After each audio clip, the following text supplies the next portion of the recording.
So 1 minute 12.9. Unbelievable.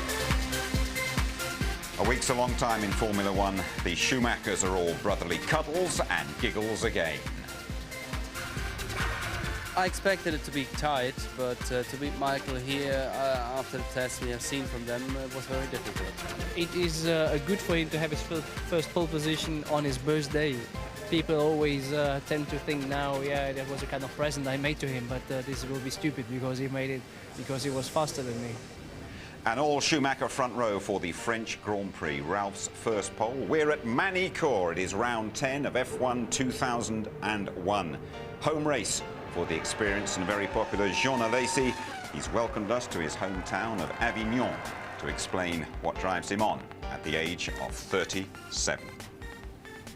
Hello there, race day at Manicourt. Good afternoon to you. Beautiful day as well. Big crowd inside here. Temperature 26 degrees and rising. Tony Jardine with me as always. Hiya, Tony. Special guest, Ross Brawn, Technical Director at Ferrari. Thanks very much for popping in. I know it's a very busy time for you. Your man, Michael Schumacher, what, 9 out of the last 13 he's won. Do you fancy him again this afternoon?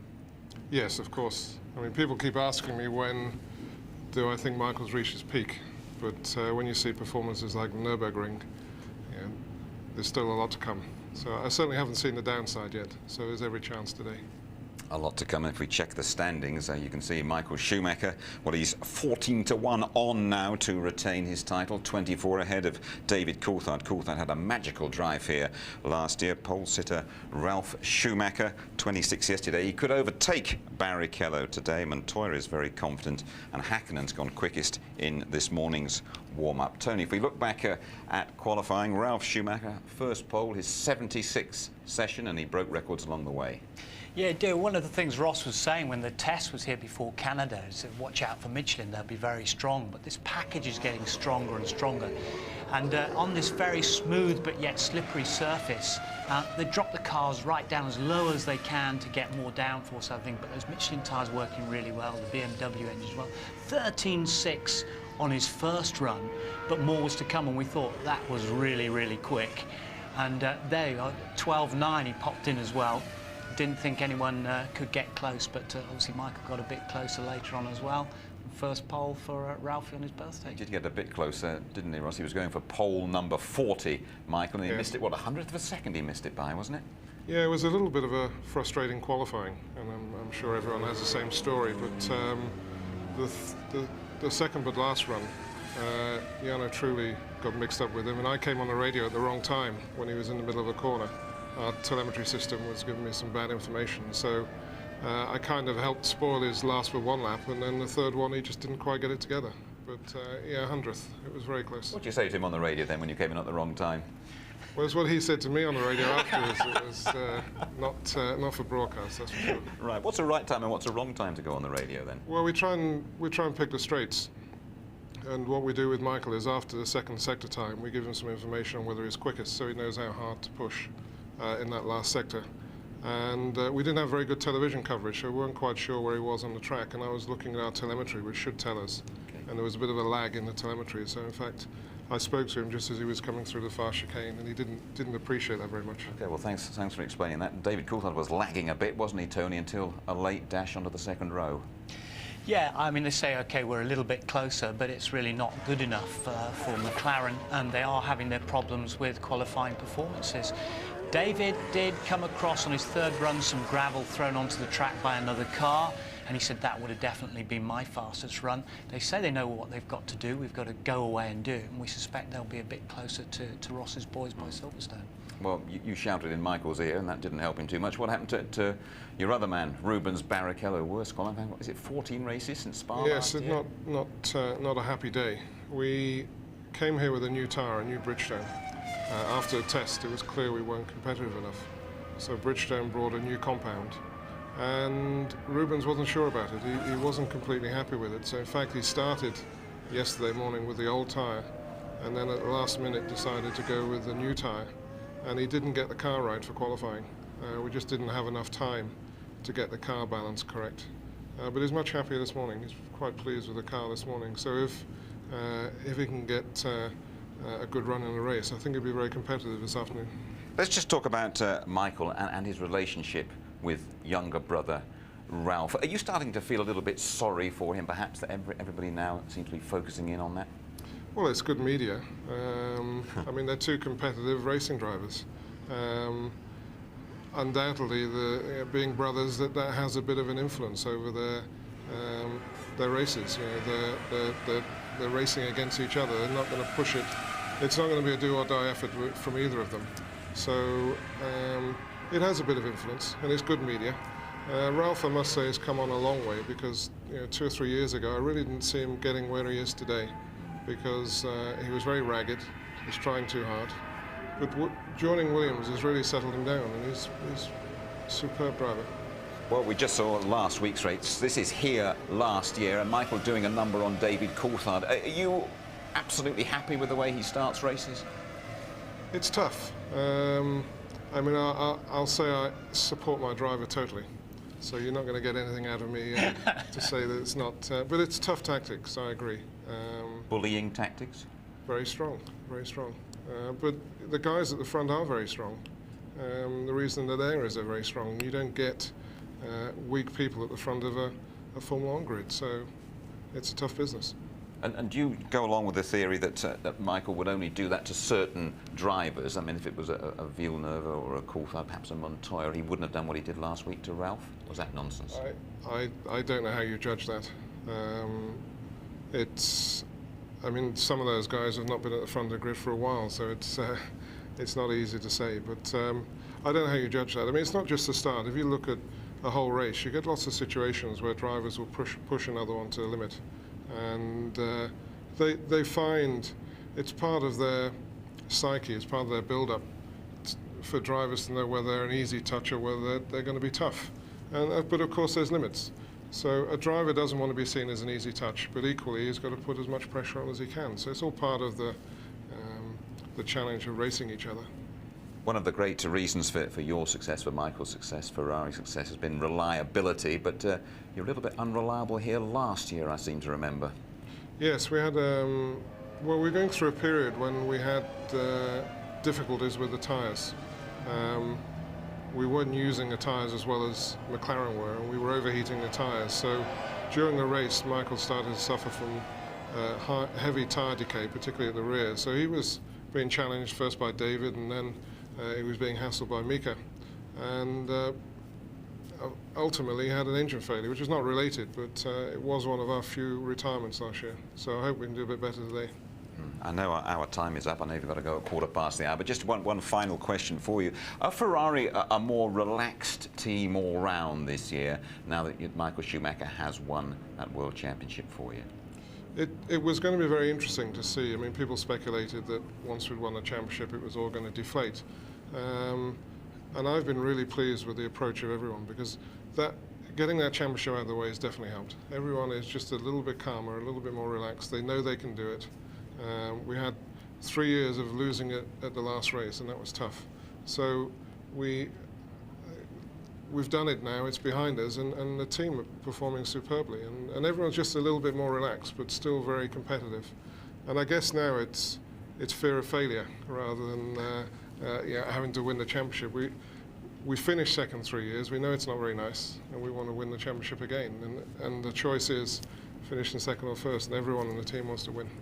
You've got to dash back over there and get on with your work, haven't you? Thanks very much indeed for joining us, and thanks for your help during the races as well, telling us what's going on. OK, Tony, you just chat us through the grid to you as Ross makes it. Well, Schumacher versus Schumacher again for the 4th time on the grid this year. I owe him one, says Ralph, about his big brother's squeeze from last week. McLaren's a bit close to the front, but still not a great qualifying performance. They won't be happy with that. Truly happy with his car, said we made a real step forward, 5th place on the grid. Montoya said he was blocked by a lazy. In Frentzen, he said he had a blockage, and we were talking about Barrichello before. He could not get the setup right. Villeneuve, I got the maximum out of the car. He said I pushed as hard as I could. Now the Frenchman, Panis, back there, he said, well, the car was worth 7th or 8th on the grid. We didn't do it justice. De La Rosa next to Kimi Räikkönen on the grid. Bertie had a couple of big spins in qualifying. Fisichella, the evolutionary package of the engine and the aero, not quite together yet at the moment. Jenson Button admits that he didn't adjust the differential for his last 2 runs. The car was therefore tail happy. A lazy setup not right. Very disappointed in front of his home crowd, the worst qualifying this year. Marquez had problems with upshift and downshift, but still 22nd on the grid. Right, then let's talk to Michael Schumacher. He upset his brother, as we've heard, by squeezing him close to the wall at the Nürburgring at last week's European Grand Prix. But another win here, and you can just about close the book on the Drivers' Championship. James Allen reporting. With 5 wins from the first 9 races and sitting atop a 24-point cushion in the championship, Michael Schumacher has every reason to feel he's on target for a 4th world title. And that's exactly how he feels. Comfortable is probably the right word, but not over-comfortable, because people always tend to give me the impression, well, you should be very comfortable, things going easy. In racing, nothing goes easy. It goes sometimes easy by the wrong way, so I always want to be concentrated, obviously. One area which is consistently stronger though this year is qualifying. You've been on pole very consistently this year. Have you improved? Has the car improved? Is it a little bit of both? It's very obviously a matter of the car, because I can't see that McLaren suddenly gone the other way. It's all due to the drivers. For us, we're good in qualifying and in race, which is the best combination, obviously.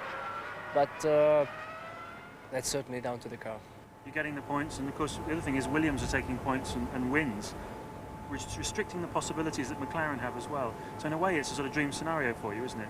The fact that it's spread out a little bit, it's not just McLaren anymore you're racing against. Honestly, if you take the season, it has only been Nürburgring which basically cost Coulthard 2 points. Because in Imola he took away 4 points from Coulthard, but in Canada he did against me. And it is Nürburgring where David lost 1 position against Montoya, which is minus 2 points.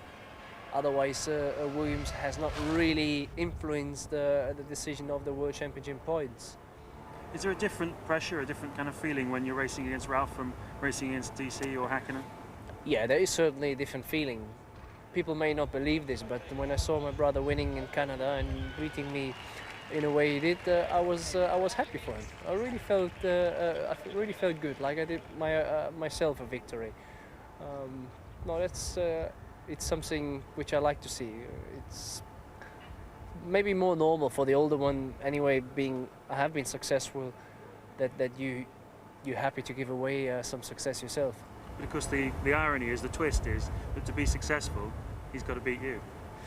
Well, yeah, but that's a good challenge for him, isn't it? It's a good challenge as well for David Coulthard, because just like last year, he comes here knowing he can't let Michael Schumacher increase his lead. Coulthard 24 points adrift as things stand, but at least he's close to the sharp end of the grid. Kevin Piper reporting. It wasn't the ideal outcome, not with the brothers Schumacher grabbing the front row headlines, but in the circumstances, David Coulthard's late rush to 3rd place on the grid represents a good day's work. I think we've taken a step forward from Nürburgring in terms of qualifying pace, which I hope will mean we're a bit closer in race trim. Obviously the Williams eventually getting pole, they've looked like it at a lot of races this year. That might mean that things are obviously going to be tight in the race, because they were obviously able to win without having pole in Imola, and you know, track conditions here in terms of surface are quite similar, although the track layout is quite different. If Coulthard seems a touch subdued, he can take heart from his performance here in France last year. This move on Schumacher Senior, the highlight of a brilliant win. I wouldn't want to meet him this afternoon anywhere. Coulthard really in super aggressive mode. With Michael Schumacher going on to retire, Coulthard's victory put him back into contention for the title 12 months ago. He knows he needs much the same outcome this afternoon. Yeah, absolutely. You know, the goal is to achieve victory, and you know, strategy will obviously come into that. The strongest hand lies with the front row guys, and it will come down to, first of all, who's got the better tyre, and then if Bridgestone hopefully have, then it will be whether we can, you know, use it more effectively than Ferrari.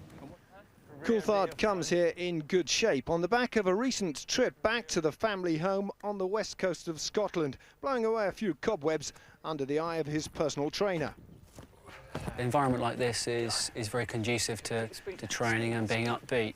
which is what we're trying to create before the race. We want a positive attitude, and an environment like this, it instills that positive attitude, the desire to work hard and achieve. Come on, get off me, come on! I want the guy to win. Until he's won at least one championship, I won't be happy. 5, 6. I just say for the record, that's much more difficult than it looks. Meantime, as Formula One's driver merry-go-round season gets underway, Coulthard, for one, is hoping to stay put. It's where I want to be. It's, you know, I've invested a lot of time in the team. I've been here since '96, and obviously they've been kind enough to give me that opportunity. And despite the difficulties we're having this year, I think that you know, we form a good partnership. So it would seem not very sensible to give up on that. And we're getting buzzed at the moment by a mirage from the French Air Force. 35 minutes to go to the start of the French Grand Prix. So despite those recent setbacks, doesn't look as though David Coulthard's going to fly away from McLaren. But Jenson Button's future, well, that is less clear-cut as his Benetton boss Flavio Briatore shuffles his driver's pack. This from Louise Goodman. Flavio Briatore is an influential figure in Formula One circles. Not only does he control the fortunes of the Benetton team, he's also the personal manager of some of the hottest young talents in the paddock.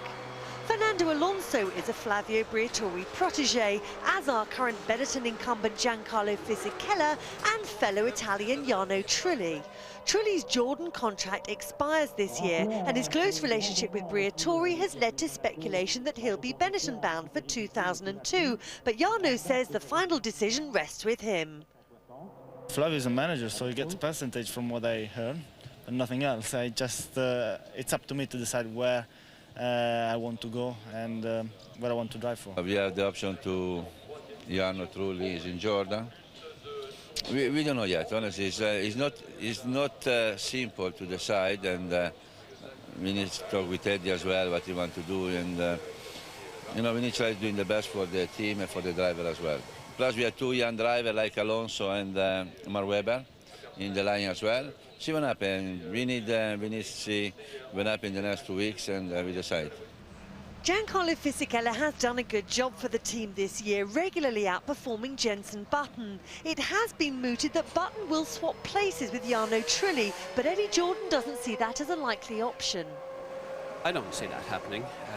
It's not, I don't believe in, certainly it's not in Jarno's interest, and at this moment in time, as I say, the continuity is of importance to us, and the dialogue that's been built over the years is important to maintain that. Jarno is on top of his game. He's a super young boy, and we'll do everything we can to keep him. Jenson Button, meanwhile, is just pleading ignorance. I don't know anything about what's going on there. Yeah, I've spoken to other teams, but nothing serious or anything like that. You know, just a normal chit-chat, as everyone does, but nothing serious in it. Definitely not. I'm here next year at Benetton, and that's pretty much all I know. But what of his long-term future? After all, Jenson is still under contract to the Williams team. In 2003, it says that I'm in Williams. I'm in a Williams car with BMW. But anything can happen in Formula One, and it normally does, as Murray would say. Indeed, he would. What about Jenson? Where do you fancy the cards are going to fall for him? Well, it is very much the call of Briatore, because he's stacking the cards, but I think, you know, he's ultimately owned by Frank Williams, as he said, and I think Frank is sitting very, very pretty. He can look at the performance of Montour and Button over the next year and retain any one of those two and put them in the Williams car. Right. You mentioned Flavio Briatore there, a man whose lips you have to watch very, very carefully to get the true meaning.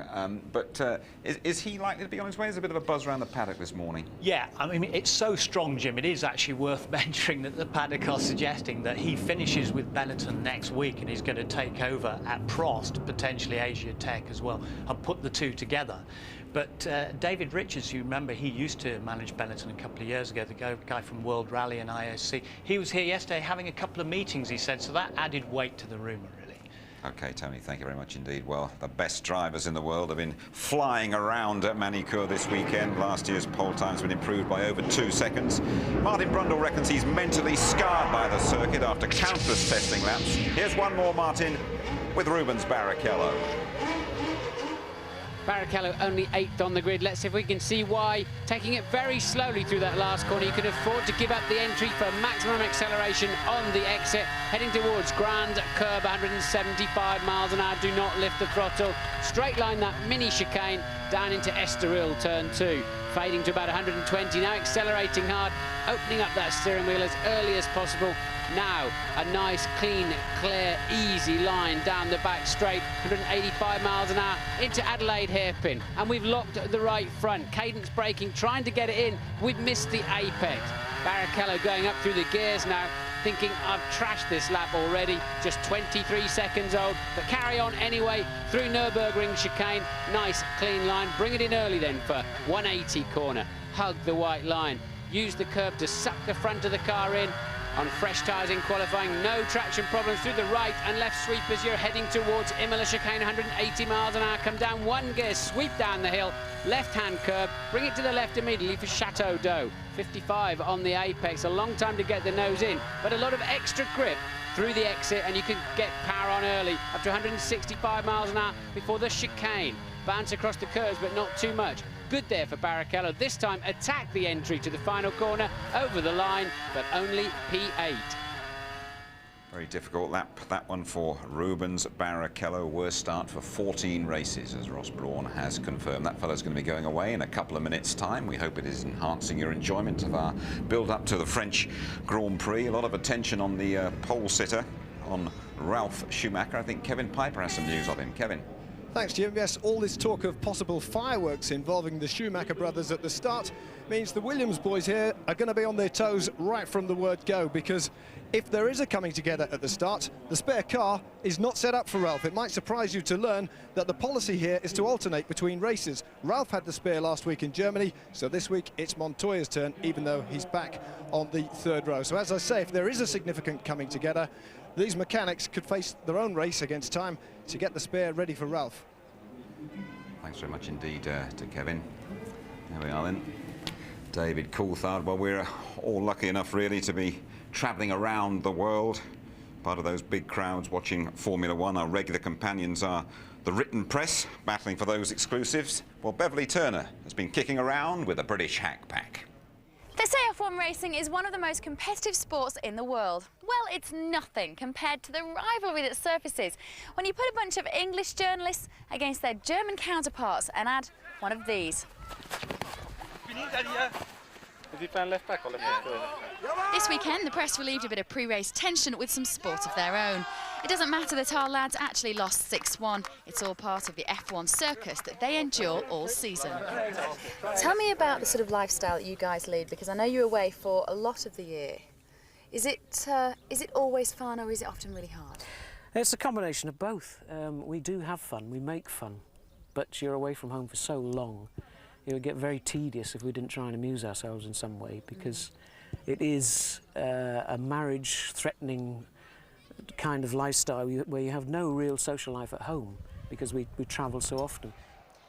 From Monaco to Melbourne, the gruelling F1 season unfolds in front of an audience of billions, taking in 15 countries and 5 continents over 32 weeks. That's 224 days. The British press spend most of that time immersed in the world of F1, bringing the stories to you at home and getting inside the minds of the drivers. It's a relationship that works surprisingly well. It's one of the best seats in the house. You know which segment of the British press you could trust with an off-the-record comment, and you know the ones that you wouldn't entertain, you know, preferably at sort of double arm's length would be the preferred distance, but we're all different, and in the same way that they probably like some drivers and don't like others, then that's just human nature. Do the journalists on the F1 circuit, would you say they have a hard life? They're taking the if they say that. If they say they do, they swan over business class, get lifted to the circuit by Jaguar or Mercedes or whoever, and then they sit in the press room and all they do is copy the press releases. I think that's him being controversial. I do his column in the Sun newspaper, and he's always got something to say. That's why we use him. I mean, he's great, and he'll wind people up as well. Now, we saw you at the football. Is that normal on these sort of trips? Do you get to do more? No, this is one of the more relaxed ones. Although these days, with everything being so high-tech, the drivers are in briefings hour upon hour, that you do spend a lot of time waiting around, or you have to have interviews planned. And then as a way of relaxing after a long day, then various fixtures are set up. Like all of us at the end of a hard day, our British journalists abroad like to relax with a few drinks and a bite to eat. And tonight it's courtesy of Mercedes-Benz. Our team is British and German, as you know, and so we take care of the British as good as we can. And otherwise, I have a personal relationship to many of these journalists from Fleet Street and whatsoever, and we really like to entertain them because they are a funny bunch of people. What are you working on for Monday's paper? Well, Monday will be the race, and hopefully we can have a bit more controversy between the Schumacher brothers. They're both on the front row of the grid, and Ralph has already said that he'll do the same move on Michael given the chance, so let's hope he does. Brilliant. Thanks, Tom. Pleasure. And they're already the snappers to capture the start of the French Grand Prix in just under half an hour's time. Over 100,000 here at Manicourt. It is race 10 of the championship. Next, though, we're at home with Jean Alesi, a man in love with racing, and home is Avignon. Avignon was Italy. That's why the Pope was living here. And on the other side of Avignon, it was France. So when you want to have a good luck, you need to sing a song. When you cross the bridge. Sur le pont d'Avignon, on y danse, on y danse. Sur le pont d'Avignon, on y danse tous en rond.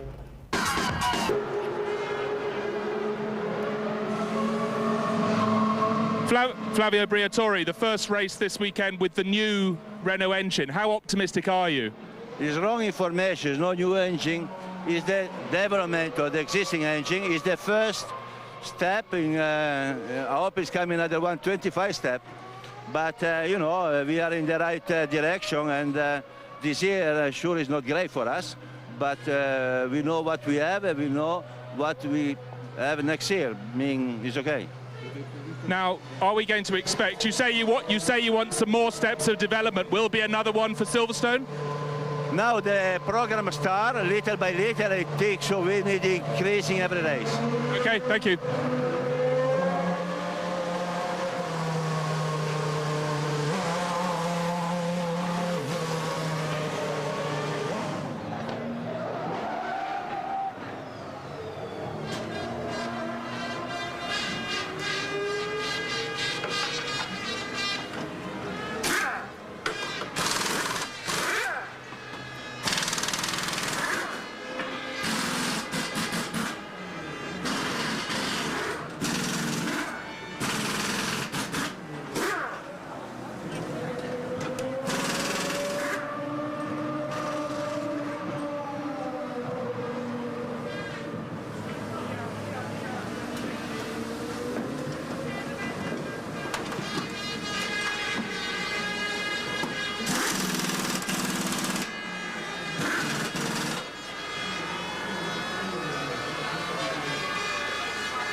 French Grand Prix since 1991. This fella, Jean Alesi, had already spent a couple of years in Formula One by then. Now, aged 37, he's the most experienced pilot of the lot. 193 races, just one win in a Ferrari at Montreal 6 years ago. He loves his job. He's got a great relationship with the fans. He battles on despite meagre pickings at Prost. Well, Jean Alesi invited Louise Goodman to experience his lifestyle away from the hurly-burly of ducking and diving for points at a race weekend.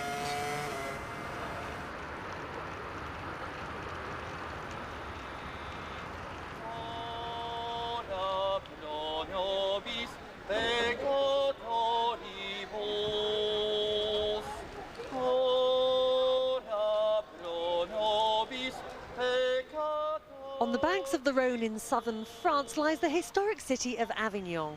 Back in the 14th century, the walled city was the home to the head of the Roman Catholic Church. For the past 37 years, it's been home to Jean Alesi, another man with Italian connections. Avignon was Italy. That's why the Pope was living here. And on the other side of Avignon, it was France. So when you want to have a good luck, you need to sing a song when you cross the bridge. Sur le pont d'Avignon, on y danse. Sur le pont d'Avignon, on y danse tous en rond. We are so pleased to have this bridge because we are world famous just because of the bridge. Although he now lives in Switzerland, Jean has a home in Avignon and his family still live locally. The Alesis are a close-knit clan and Jean returns to visit them whenever he can. He has fond memories of his childhood. I think Avignon was one of the good place for it because I had many friends who were cycling in the town. There is not so much traffic, and then obviously in the garage of my father I had a good time as well.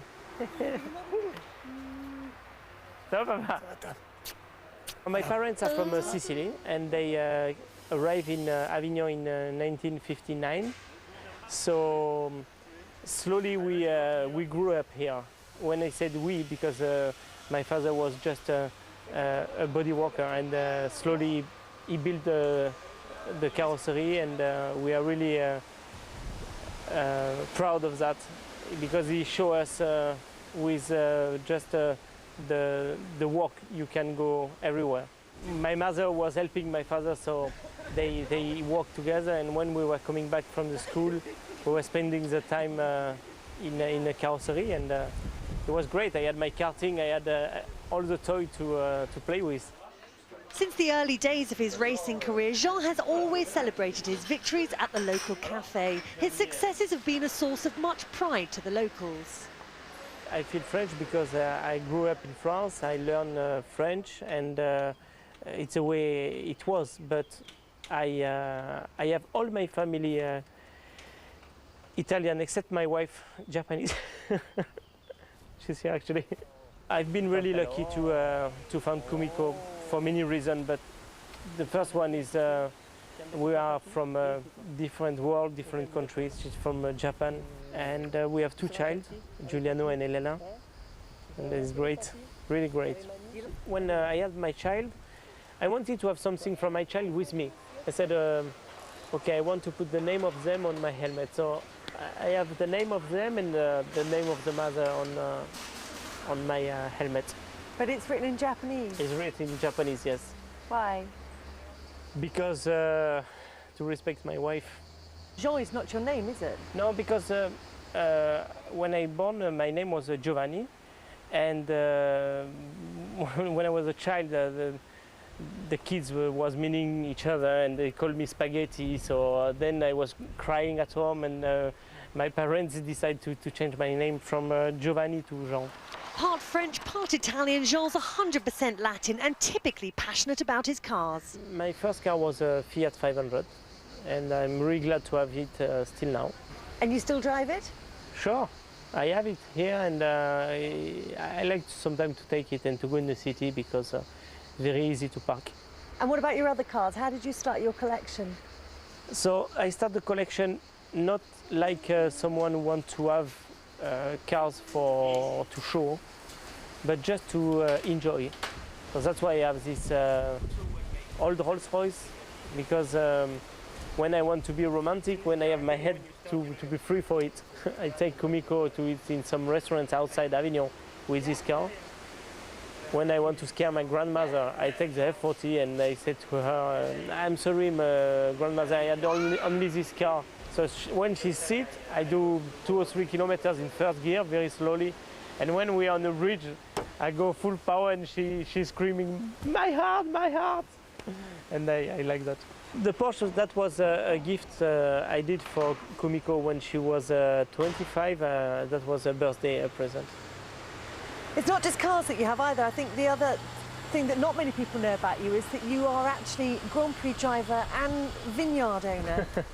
Yeah, it's very similar of what I'm doing with my job. It's a lot of passion, a lot of expectation. Sometimes you can be very lucky if the weather is fine. Sometimes you cannot control everything, you know, because the weather makes the wine good or not. And I like this idea. Just down the road at his parents' house, Jean's mother has lovingly amassed a vast array of her son's racing memorabilia. Voila. So here, Louis, is all my life. Oh, wow. Look, first of all, my karting, yeah. That is my years in Ferrari. Oh. My mother put, because there were so many times, so 91. Ferrari was Jean's spiritual home, and he recorded his one and only Grand Prix victory with the team at the 1995 Canadian Grand Prix. In terms of satisfaction, personal satisfaction, the win was okay, good for me, because I said, okay, finally you won, because I finished 17 times second, and I don't know how many times I retired when I was leading the Grand Prix. So I was so happy to have at least a win, but I don't care the results. What I care is to give the emotion I have inside of me when I'm driving the car. Maybe that is one of the reasons why I'm able to throw my helmet into the public and not doing like some drivers who are keeping the helmet because they are making a profit again. I say again because I think we are very well paid in our job. But they want to sell again the things, and I think it's completely wrong. And the way I'm doing is just because I do things with my heart and with my emotion. Giovanni Alesi, we certainly want him to stick around a bit longer, but he's having to start the French Grand Prix in 15 minutes' time from 19th on the grid. Those two Jordans, 5th and 7th on the grid, Messrs. Trulli and Frentzen. And wearing a little Jordan outfit, joining us in the studio, Ross Kemp. People might be taking a double look at the old sets and saying, what's he doing in a Jordan outfit? Just explain to us. I wonder what I'm doing in it as well, actually. Well, we're doing a documentary for ITV, and I'm being trained, hopefully, for Silverstone, where I'll be a member of the pit crew. I did the front right tyre on Trudy's car yesterday during qualifying and in Austria, and we were practicing using the thing that protects petrol, stopping the petrol being ignited on the exhaust. So, rather nervous. Well, our regular viewers, Ross, will have seen you having a go at things down there. I know you haven't personally seen your effort, so you're going to see 1 or 2 pictures here for the first time. And then just, as you come back... That's you having a little go at the wheel. The practice I got, so let's see how well I did. And that way now, back that way. Yeah. Put it on. And then put my hand across there and pull it back out? Yeah. That is too violent, isn't it? A little personal technical problem, if I can put it that way. Yeah, that was my flies. There's your spare gun. No, come on. This ain't going to happen. Looking after you all right, those Jordan been guys? Brilliant to me. I've been so surprised how welcoming they've been, and they've allowed me to become part of the team, and I've had some great times with them, both serious and playing around. But I mean, there we go. It's a nice. We'd expect a nice sort of a thespian pose from me at the end there, wouldn't we? We'd expect that. But I mean, are you a bit daunted by it all? That you're really going to have to do the business in a couple of weeks at Silverstone? It's amazing what happens, having been here, and what you watch this place grow like a village. It just grows and grows, like from Tuesday onwards, and you can feel the pressure building as well. I mean, it's. I think that's why it's such an appealing sport. It is.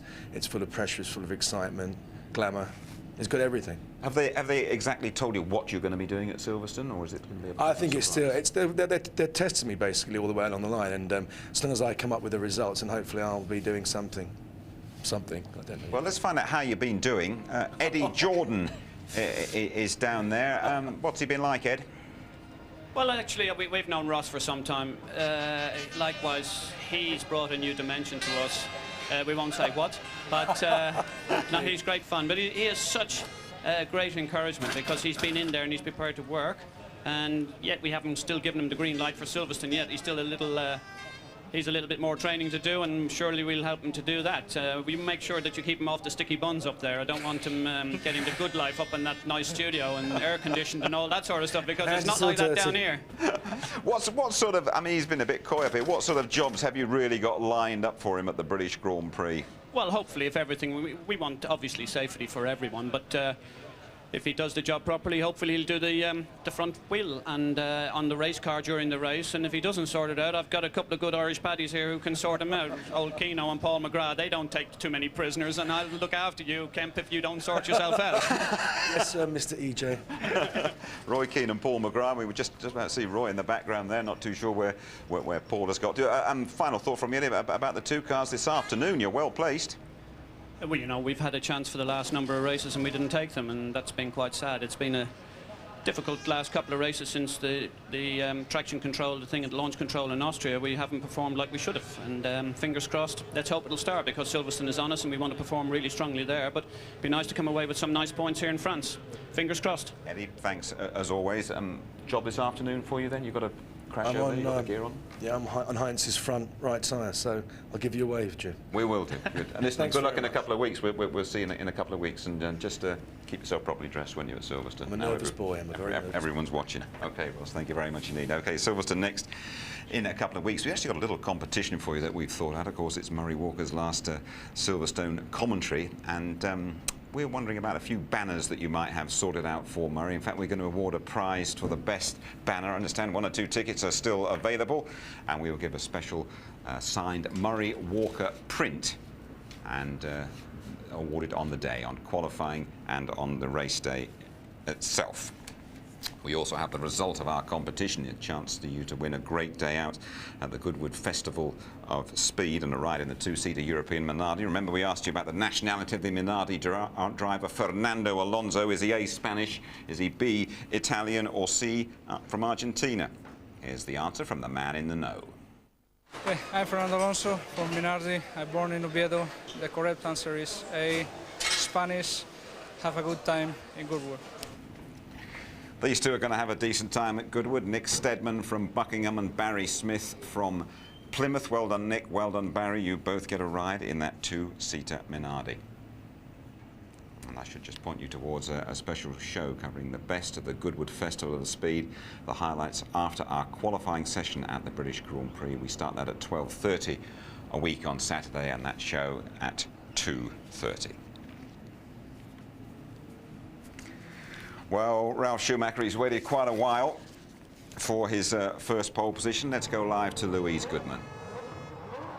Yeah, they've made a few changes down here, Jim. Now, this is where the drivers used to exit the pit lane. As you can see, it leads on the main straight it leads onto the circuit right at the end of the main pit straight. Now, that was deemed to be a bit dangerous, so this new section has been built. It follows the line of the track around the outside of the first corner and rejoins it at turn 2 instead. Now, it's met with mixed opinions from the drivers. Some like it and some don't. We had a lot of pit lane exit controversy last weekend at the Nürburgring. Let's hope all goes well here this weekend. Thank you, Louise. Temperature rising 27 degrees air temperature. It is 46 degrees on the track. Just under 10 minutes to go to the start of the French Grand Prix. Well, Mika Häkkinen has gone pretty well in warm-up. Had a miserable season so far. He's never actually won in France. Will it be his turn at last? Michael Schumacher squeezed David Coulthard at the start last year, and this time younger brother Ralph has the advantage of pole. Is it payback time?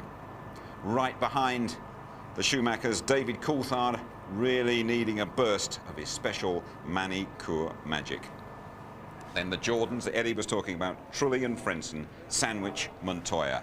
It is full speed ahead then for the French Grand Prix.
Eddie Jordan, 5th on the grid. Jarno Trulli, again, he was 5th in the warm-up this morning. How confident are you he can maybe turn this into a podium position?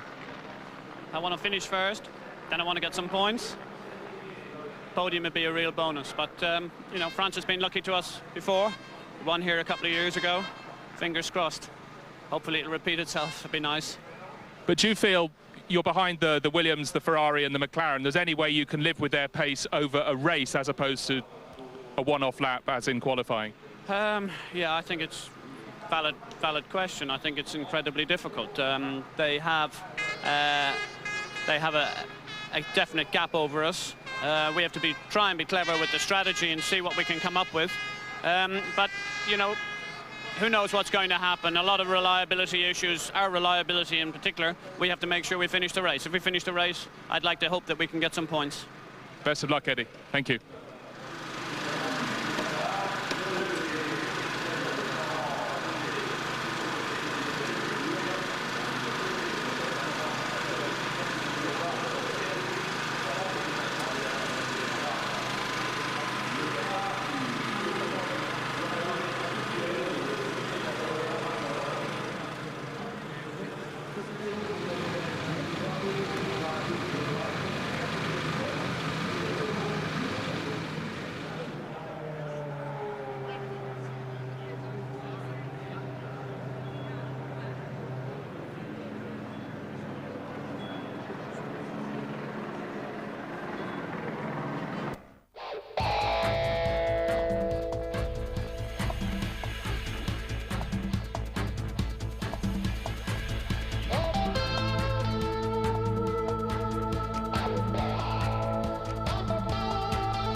And you're back with ITV Sports Formula One team at Sunbaked Manicourt. I should tell you that Murray Walker returns at Silverstone next time round. Once again, your commentary team for the French Grand Prix, Martin Brundle, and good afternoon to James Allen.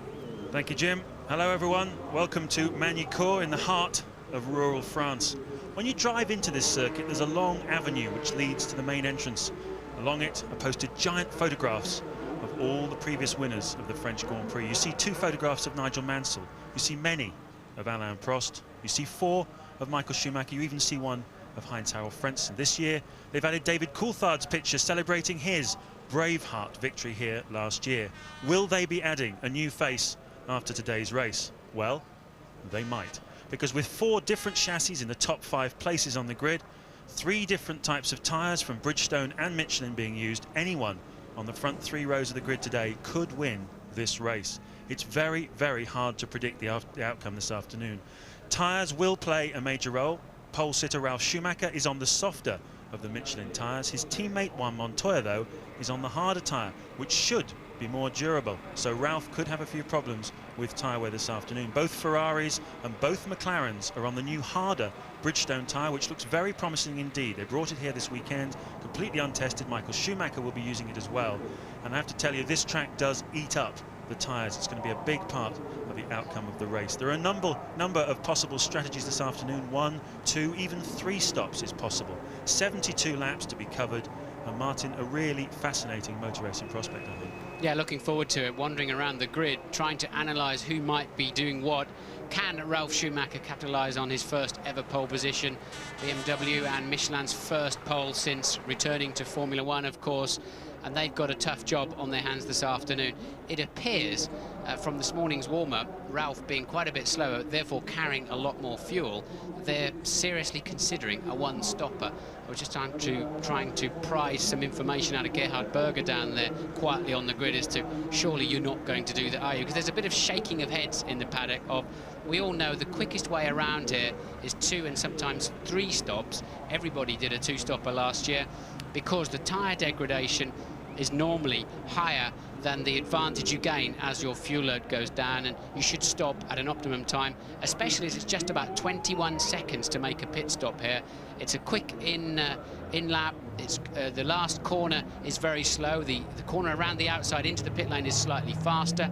It's short and an easy build up to speed on the way out. A new pit lane layout, pit exit layout here this afternoon, which will also play a role in that. But it makes no sense that we can see that of going on 2 stops, James.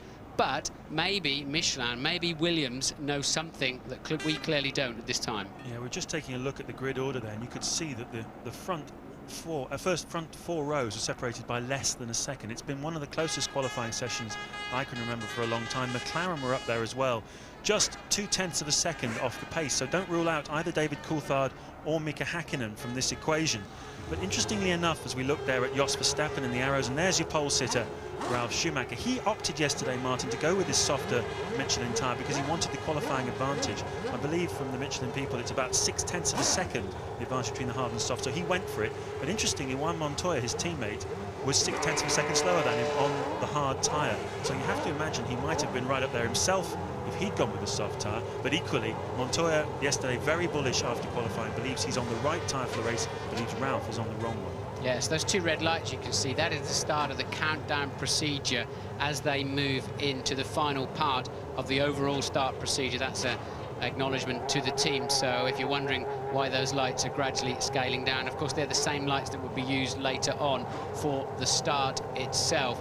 But of course the big thing then, if those two Schumacher brothers that you can see in your screen now are going to have a big ding-dong battle this afternoon. If Ralf is heavier on fuel, Michael will know he has to get in front before or during turn 3 down at the hairpin, because if Ralf is on a one-stopper, he can spoil everybody's afternoon by holding them up so they lose the sort of 22-second advantage we know there to be in stopping twice during this race. So Ralf then on very used tyres there we saw, and Häkkinen then has lost the engine. Häkkinen will start this Grand Prix from the back of the grid. Mika Häkkinen once again on the parade lap has stalled his car. Of course, remember back in Brazil, he stalled it actually at the start, so it's not been a good season for getting away off the grid for Mika Häkkinen. I don't know what's going on there. Mechanics furiously working on the car, and Mika Häkkinen, before this race has even begun, has put himself right out of contention. Now, will they be able to get that car off the grid in time, Martin?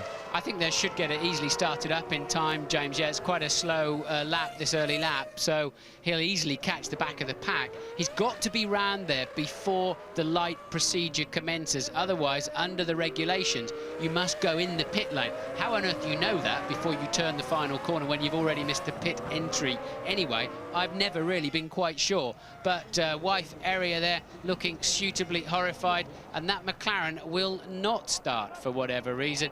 And now they're going to push it off the grid. They can recover to the pit lane where the team can try once again to start that car, and he can start the race from the pit lane. What a miserable season for Mika Häkkinen so far. Scored just 9 points in the first 9 races of this Grand Prix season. Astonishing to think that the two-time world champion who won the 98 and 99 world championships has been in so much trouble, and once again his bad luck continues.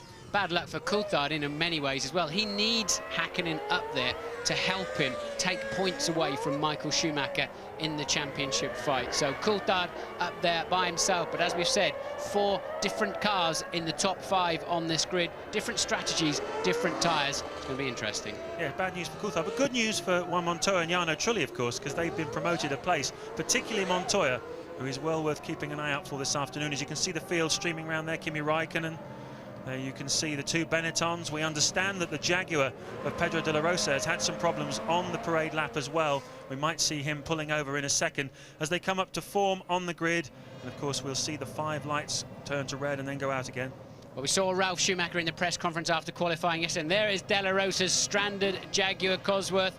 We saw Ralf Schumacher saying to Michael Schumacher, hey, I owe you one from the chop you gave me last weekend, and don't be surprised if you get it back again. The pair of them completely ignoring the regulations in that you're not allowed to start chopping each other and pushing each other into the wall in front of a pack of 20 Grand Prix cars. Remember how Michael Schumacher cut into David Coulthard last year? Will Ralf Schumacher do the same thing? A great start from him. He's got fantastic traction off the grid, and it looks like the McLaren is side by side with Schumacher as they go into Grand Court for the first time, but Schumacher gets in front. Ralf Schumacher leads from Michael Schumacher, David Coulthard third, Juan Montoya up into 4th place with Trulli 5th. A sensational start by both of the 2 Williamses, and not quite what Michael Schumacher had in mind. He really wanted to be in the lead going into this hairpin on the first lap.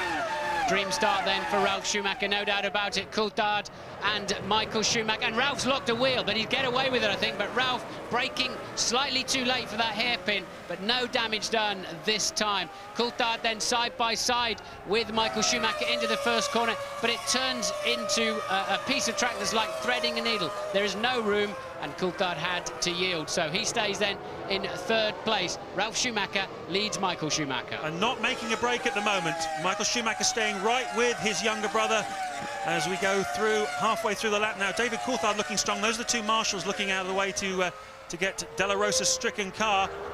I'm somewhat amazed, James, to see so many marshals on what is a runoff zone, effectively, into that 180-mile-an-hour arrival zone, into that Imola chicane.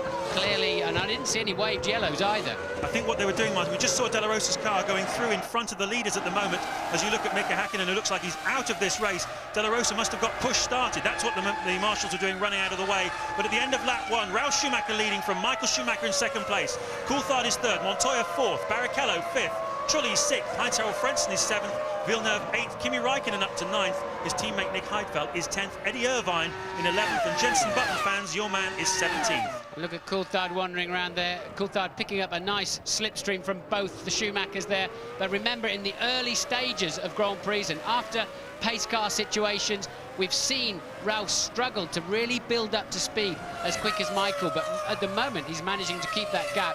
As soon as we can pick up a flying lap time, of course it was from a standing start last time around, now if we can pick up a flying lap time, we'll see if Ralf is in the 1:16s, and that's Ron Dennis, who's obviously been down to try to understand why one of his cars could not start the race. Ron Dennis yesterday holding a press conference was bombarded with questions from the journalists about what is going on with Mika Häkkinen this season. Is he having a dip of form? Is Ron Dennis going to stick with him for next season? What is going on? Everybody's waiting to see whether Häkkinen is going to sign up for a 10th year with the McLaren team, which of course would make it an all-time record, one driver with one team, but certainly getting nothing whatsoever out of the French Grand Prix this year as Ralf Schumacher goes through to begin the third lap, and the man on the move at the moment is Rubens Barrichello, pressing hard in 5th place. Yes, Barrichello started this Grand Prix in 8th, so he leapfrogged both Jordans in the first 1 or 2 corners of the lap. We've yet to see a replay, unfortunately, of the start. I hope we're going to cut away to that if the French director will allow us to. But Barrichello then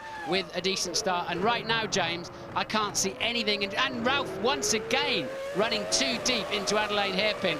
But I can't see anything. Here we go. Here's yes, we can see that Frentzen was very slow away anyway with the 2 yellow cars. There is Coulthard and Michael Schumacher. Coulthard running out of space, had to get out of the throttle, and I'm assuming then Barrichello in the 2nd Ferrari, you can see him currently in 6th place, must nail that Jordan on the way down to the hairpin. But just to finish what I was saying, James, there's nothing out there at the moment. Look, Ralf Schumacher fastest lap last time around. Nothing I can see at the moment suggests Ralf Schumacher's on a heavy fuel load. No, nothing at all. But there's Ron Dennis speaking with Mika Häkkinen just calmly and collectedly. And of course we saw after the introduction of electronic driver aids, traction control, launch control, those kind of things, we saw that McLaren had all kinds of problems with the new software. They seem to have ironed it out over the last couple of races, but here again, some sort of gremlin has struck. Is it Häkkinen? Is it something in the electronics? Certainly the last time Häkkinen did that, it was definitely his fault. The team put it down to him, but here today we wait to find out. But Ralf Schumacher now starting to put a little bit of fresh air between himself and his brother. 7/10 of a second now he's opened out the gap over Michael Schumacher, with David Coulthard keeping right behind the 2 of them. And I fancy Coulthard this afternoon, Martin, to keep very close to Michael Schumacher, keep watching him. It's certainly, and just to demonstrate how close it is, the first 4 cars were all within a 1/10 of a second on that last flying lap. But a man I want to watch is Montoya. He's on the harder tyre, he's got a clean start, he's up there in 4th place, just 2.8 seconds behind his teammate who's leading the Grand Prix, and Montoya then is looking very strong at this stage. Kevin Piper is in the pit lane. Yes, and we've had scenes of absolute chaos and confusion here in the McLaren garage for about 90 seconds, 2 minutes. The McLaren mechanics were like bees around the honeypots around the spare car, rapidly changing it from the settings that were there for David Coulthard in the hope that Mika Häkkinen might be able to start the race in the spare car. They were peeling off the number 4, putting on the number 3, and then Steve Hallam, one of the top guys at McLaren, walked in and said, no guys, no hope, Mika is out, he doesn't start. So not for the first time this year. It's been much head shaking and disappointment in this McLaren garage. Well, the green flag lap counts as one lap of this Grand Prix, so the only way he would be able to start in the spare car is if there was an accident and they red flagged it before the end of the second lap and it was a whole new restart of the Grand Prix. I do not believe he would have been allowed to start the race in the spare car without such a situation. You're looking at the battle there for 7th, 8th and 9th places. Jacques Villeneuve, Kimi Räikkönen and Nick Heidfeld. That's the battle for the middle class honours, if you like. The middle race between Jordan, BAR and Sauber, and certainly Jordan having very much the upper hand this weekend. BAR and Sauber have been locked on more or less the same pace, with also the Jaguar of Eddie Irvine mixing it up with them. Irvine at the moment is in 12th place behind this group, but you've got Villeneuve, Räikkönen, Heidfeld, Panis and Irvine. A gigantic BAR Jaguar Sauber sandwich right in the midfield, and that's just as exciting as what's going on at the front as well. Very close racing here in the midfield. Only 2 or perhaps 3 points at stake sometimes, maybe 1, maybe none, as we saw in the Nürburgring 2 weeks ago, where Jacques Villeneuve drove his heart out to finish in 7th place. But they try very, very hard on a Sunday afternoon. This looks like it's shaping up to be a great battle. And look at the pace of this race, James. The 16.9 that's currently the fastest lap is already a new lap record around this place. It's a 1:17.0 held before, so then already we're seeing, despite them having, say, 55 or 60 kilos of fuel on board, remember 10 kilos of fuel is over 0.3 of a second per lap, and then that must be a technical problem there for Villeneuve, I think, because it was initially, it looked like a small mistake, but then the car has faded away, so that releases Räikkönen and Heidfeld up into that 8th, and we think Villeneuve has actually gone off into the gravel. So, in fact, driven off, apparently. So Villeneuve then, some kind of technical drama in turn 2, the Estoril corner. The race only 5 laps old, and we've already got 2 retirements. Mika Häkkinen, who never even made the start, and now Jacques Villeneuve as well. Ralf Schumacher, though, continuing his progress at the front. That's Sam Michael, you see, with your back to you, the chief operating engineer, as Jacques Villeneuve walks away. Sam Michael played a big part in the resurgence of this BMW Williams Michelin package. He's the man at the racetrack who makes decisions on the technical side. He decides the strategy, a bit like Ross Brawn, if you like. So I think when you think of Ross Brawn doing it for Ferrari, think of Sam Michael doing it for the Williams team, and he's come up with some pretty crafty ones so far, if we think back to the Canadian Grand Prix in particular, where Williams outsmarted Ferrari. But Ralph now starting to put a little bit of air between himself and his brother. Exactly 1 second, according to our computer. Again, I don't see a lot of waved yellows. I see the green there to say they're clear of the danger zone as they move that stricken BAR. So Ralph then a second ahead. It was Coulthard who was fastest last time around. It's nip and tuck at the front, and Ralph once again taking that wide line through Adelaide hairpin.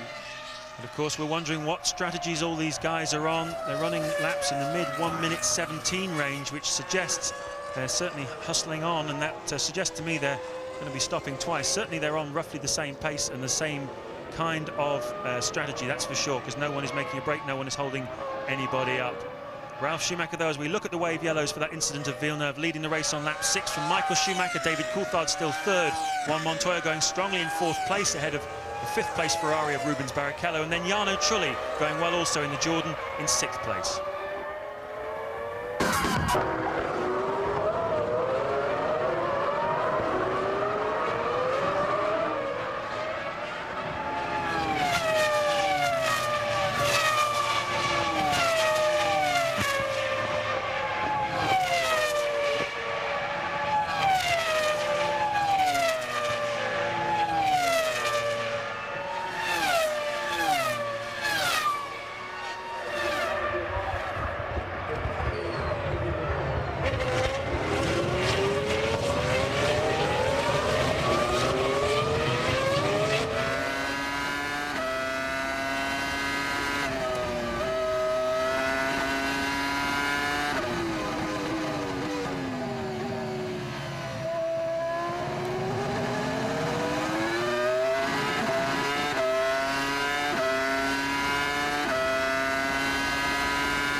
Working on lap 9 here of the French Grand Prix, and the man who turned 26 yesterday, Ralf Schumacher, leading this race. You're looking down there a second ago at the BAR garage. Jacques Villeneuve has retired from this motor race, as we saw a few laps ago.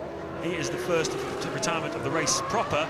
Mika Häkkinen, of course, retiring before the race even started. Michael Schumacher dropping back more and more each lap now. On that particular lap, he was 0.4 of a second slower than his younger brother. He's now 1.4 seconds behind, with David Coulthard keeping in touch. Montoya also keeping in touch. They're all watching each other, playing a game of cat and mouse.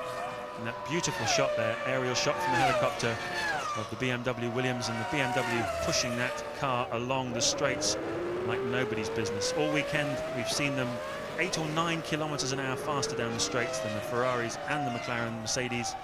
And looking now at Heinz-Harald Frentzen battling with Kimi Räikkönen, the resurgent young 21-year-old Finnish driver who is currently in 8th place. And the Brits then, 3rd for Coulthard, Irvine in 11th, still chasing Panis very hard. Jenson Button 15th ahead of teammate Fisichella, who's 16th. So a moderate afternoon so far. Coulthard desperately needing to stay in touch with Michael Schumacher, his championship contender, in front of him. But a double-edged sword for McLaren today, with Häkkinen not starting this race, is of course Williams are just 16 points behind them in the Constructors' World Championship. And Ralf himself is a mere 19 points behind David Coulthard, who's 2nd in the World Championship. So with a lot of points to play for this year, and the kind of performance we've seen from Ralf and his Williams of recent times, Ralf suddenly bringing himself right into contention. Yes, he's been dismissing his own championship hopes, but I'm with you, Martin. I think if he wins a few more races, and particularly if Michael Schumacher has any run of bad luck, then it could certainly, the pendulum could swing Ralf Schumacher's way. As we continue to watch this battle, you can see on your screens between 7th and 8th place, Heinz-Harald Frentzen and Kimi Räikkönen. Frentzen not having a fantastic weekend here, once again out-qualified by his teammate Jarno Trulli, just 0.6 of a second between the two of them, and managing to hold off Räikkönen, who we just run out of superlatives to speak about Räikkönen, haven't we, Martin? He just keeps moving, qualifying well, keeps moving forward in the races. Yes, and here he is once again in front of Heidfeld, his much more experienced teammate, and especially here of all places, James. Heidfeld, being a Prost driver last year, would have tested here just about every other week, but been no testing here or anywhere else this week. During the week of a Grand Prix, it's not possible, but they have had back-to-back Grand Prix. Of course, they were racing last weekend in Germany, and that's an unusual situation these days because it takes so long to demount the paddock and the digital TV compound. It's very unusual for them to have back-to-back races now. It takes too long to re-establish it in a different part of the world. They've done it because of the location this week, but the drivers then fighting hard for the 2nd consecutive Sunday, but that should not be a problem to them.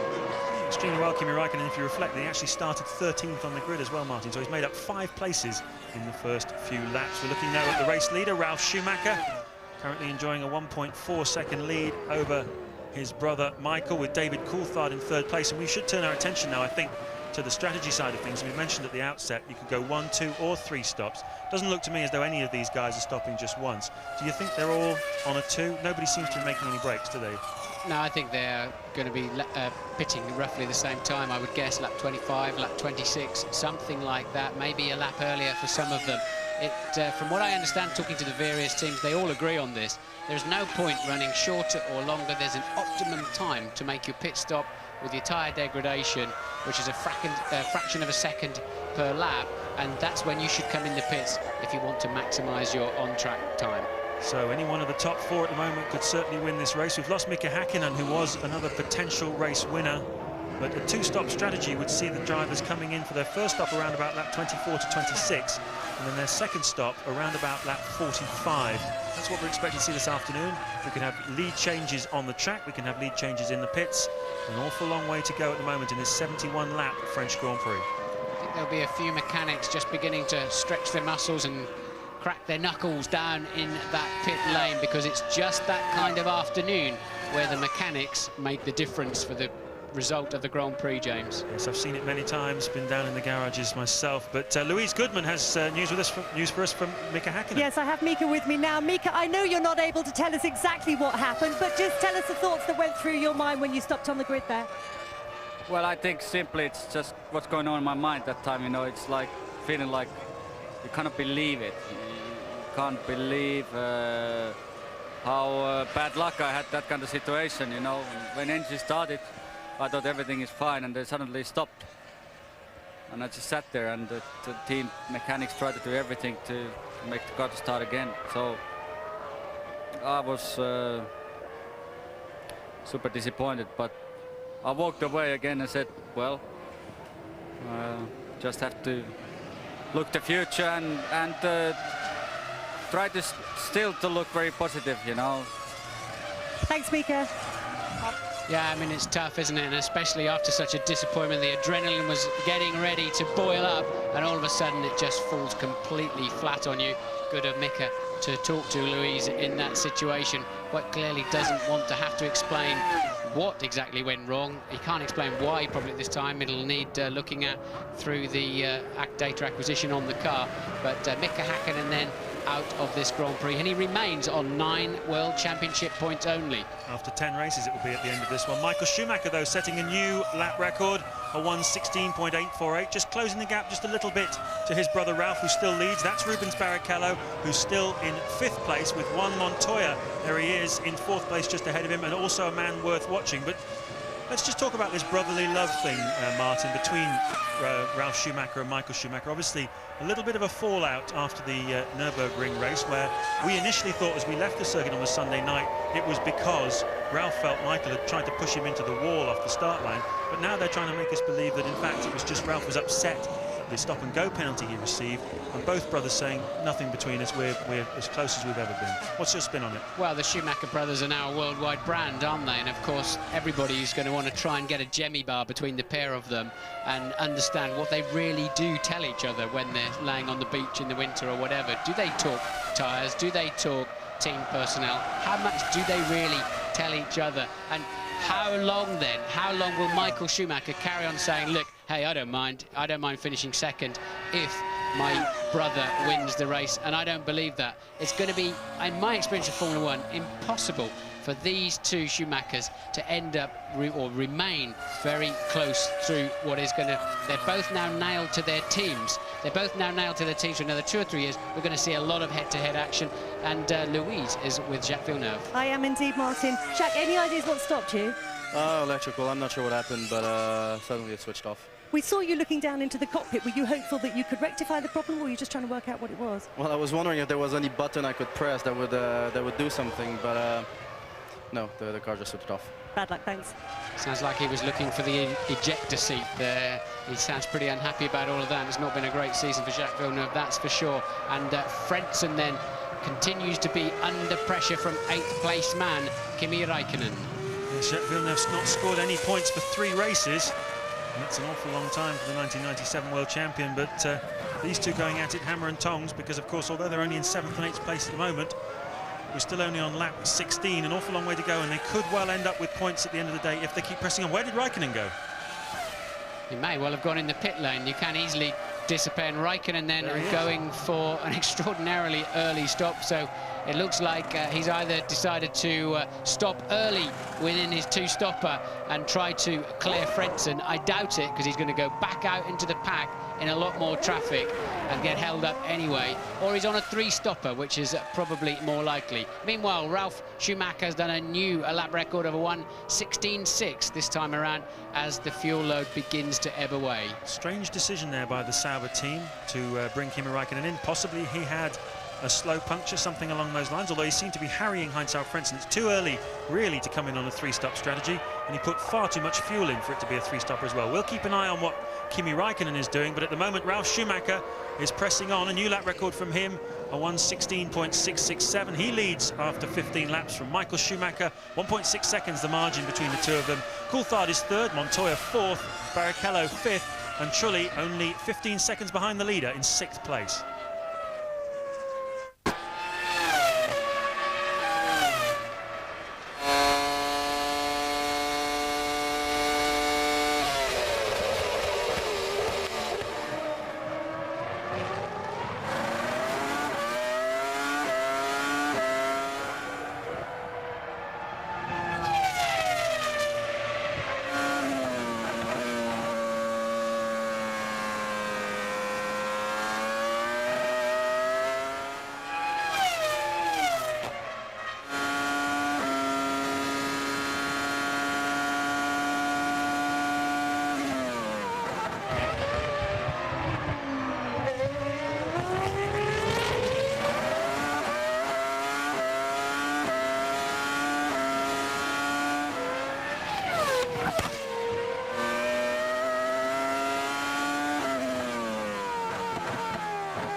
Of the French Grand Prix, and this is Eddie Irvine putting enormous pressure on the BAR of Olivier Panis. This is the battle for 9th place. Could yield points at the end of the day, so everything is at stake here for both of these drivers. They're fighting tooth and nail at the moment. Irvine has been much quicker than Panis through the final stages of the lap, and chucking the car all over the place in his attempts to get past the British-American racing car. Amazingly, that's Enrique Bernoldi pulling off in the Arrows Asia Tech. He was down in 13th place, but looks like his race is run. But this is the battle, as I say, between Panis and Irvine. Panis yet never scored points, would you believe, in the French Grand Prix, his home Grand Prix in all those years, as we look at the timing stand of Jaguar. And once again, you can see that Eddie Irvine has lost ground through that first corner, so Panis able to use the Honda power, but Ralf Schumacher pulling out yet more of a margin, more speed, a 1:16.585, and he's certainly belying all the comments we made about those Michelin soft tyres. At the moment he's finding more and more speed and more grip from them, Martin. He did. Gerhard Berger was saying to me he didn't believe there was much time difference actually between the soft and the hard that his two drivers are on, but he said, I'm really not at all sure about the durability, but they're on their 20th lap and so far they're looking pretty durable. Another 6 or 7 and we're expecting them in for a pit stop, so no dramas at all then for Ralf Schumacher. He's just holding on to that 1.7 second lead, but the first 5 cars, Ralf Schumacher, Michael Schumacher, Coulthard, Montoya, Barrichello, and are all lapping in the late 1:16. And still only 10 seconds between them, first to fifth, so it's very close. Kevin Piper, what can you tell us? Yeah, just to underpin the point you're making about tyres there, down here in the Williams garage, we're in stark contrast to the earlier scenes at McLaren. It's all cool, calm, collected. Patrick Head and the team with their eyes firmly fixed on the various screens and monitors here, charting the progress. But the point is worth making that Juan Pablo Montoya was absolutely adamant after qualifying yesterday that he had made the right choice. The hard tyre, in his view, was his best chance of getting a good result. And a quick word about the rivals, Bridgestone, Coulthard and Schumacher, both big fans, and one tyre technician described them as having really good grip, but above everything, fantastic durability. So it all makes for an intriguing battle. Jenson Button pitting there from 13th position and showing that they were on a relatively light fuel load at the beginning of the race, so bad news there for Jenson. That's put him down to 15th. Raikkonen, who made that very early stop, I think you're right, James, Raikkonen's stop could not have been a scheduled one in any way, shape or form, and that's put him back down in 14th place. Shame for him, but up at the front it's still equally tight. Now, you'll have seen when Jenson Button made that pit stop that the front tyres he put onto the car looked like they'd already done a race distance, and that's because with these softer Michelin tyres, they're all having to what they call scrubbing them in, just putting a few laps on them first. Now, you look at the tyres there of Ralf Schumacher, the race leader. He's on the same kind of tyres as Jenson Button, and I understand that they needed to start this race on tyres which have done 13 laps at least. And that's certainly what looks like what Button had just put on his car. And no doubt Ralf Schumacher, when he comes in for his stop, sometime in the next 5 or 6 laps, he'll be putting the same on. But just look how close it still is at the front. Still, only 10 seconds separating first to fifth. And they're amongst the back markers then, James, albeit the ones that have stopped. And the teams very much calculate this when they're working out their strategy for the afternoon. How long will it be into the race, given normal lap differences between the front and rear of the grid, before they catch the back markers? Fortunately for Jenson Button, he is one of the back markers, and right below us we have the Ferrari mechanics coming out now to make a pit stop. Just looking to see, I think it might well be Michael Schumacher who's coming in, and it's Rubens Barrichello, in fact. Rubens Barrichello coming in to make his first stop from 5th place. No apparent dramas at the moment. Revs are up, he's disappeared from underneath our commentary box, and away goes Rubens Barrichello into that new pit exit where you feed in much later. Some of the drivers have been unhappy about that, but it's certainly a better solution than feeding you in right into the heart of turn 1. But I think there is a point where the cars come very close together at a very high speed. Some of the drivers uncomfortable with that, but that then is Heidfeld in for his first stop of the afternoon. And Michael Schumacher there, currently still in 2nd place, 2.4 seconds now behind Ralf. Yes, Ralf has cleared Jenson Button, though Michael Schumacher still has yet to do so. And we're entering the zone now for the first pit stops. Everybody looking very carefully at what everybody else is doing. You can see this is the battle now. Irvine got in front of Olivier Panis. This is the battle for 9th place. Here's how he did it. So it's into the last part, and he's going to take the big banzai up the inside into Lise. That's a cheeky move, but it pays off as long as you have a willing partner, and that's a clever move from Irvine, one he had to make. He has a much faster car, and Panis then really not fighting that one too hard, James. Oh, he seemed very wide over, didn't he? It's almost like inviting him through.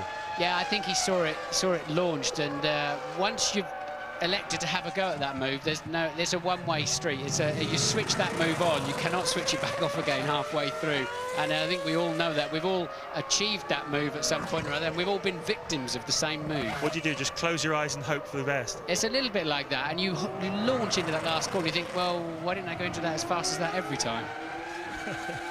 Eddie Irvine's made it work for him. I wonder whether it looks like Olivier Panis might well have dived into the pits there, having got past by Eddie Irvine, but there's your race leader still after 22 laps of this 71-lap French Grand Prix, approaching the first round of pit stops. Ralf Schumacher still by 2.4 seconds from his brother Michael. Coulthard is third, just another 2 seconds down, and then it's Montoya and Trulli, so very much action stations coming up. It makes sense that Barrichello's pitting earlier than the others. Remember, he started in 8th place on the grid. By having 10 or 15 kilos less fuel, he had a much better chance of overtaking in the early few corners, and of course, he made that pay off very nicely as Jean Alesi then in the Prost Acer makes his stop. Some very used Michelins going on.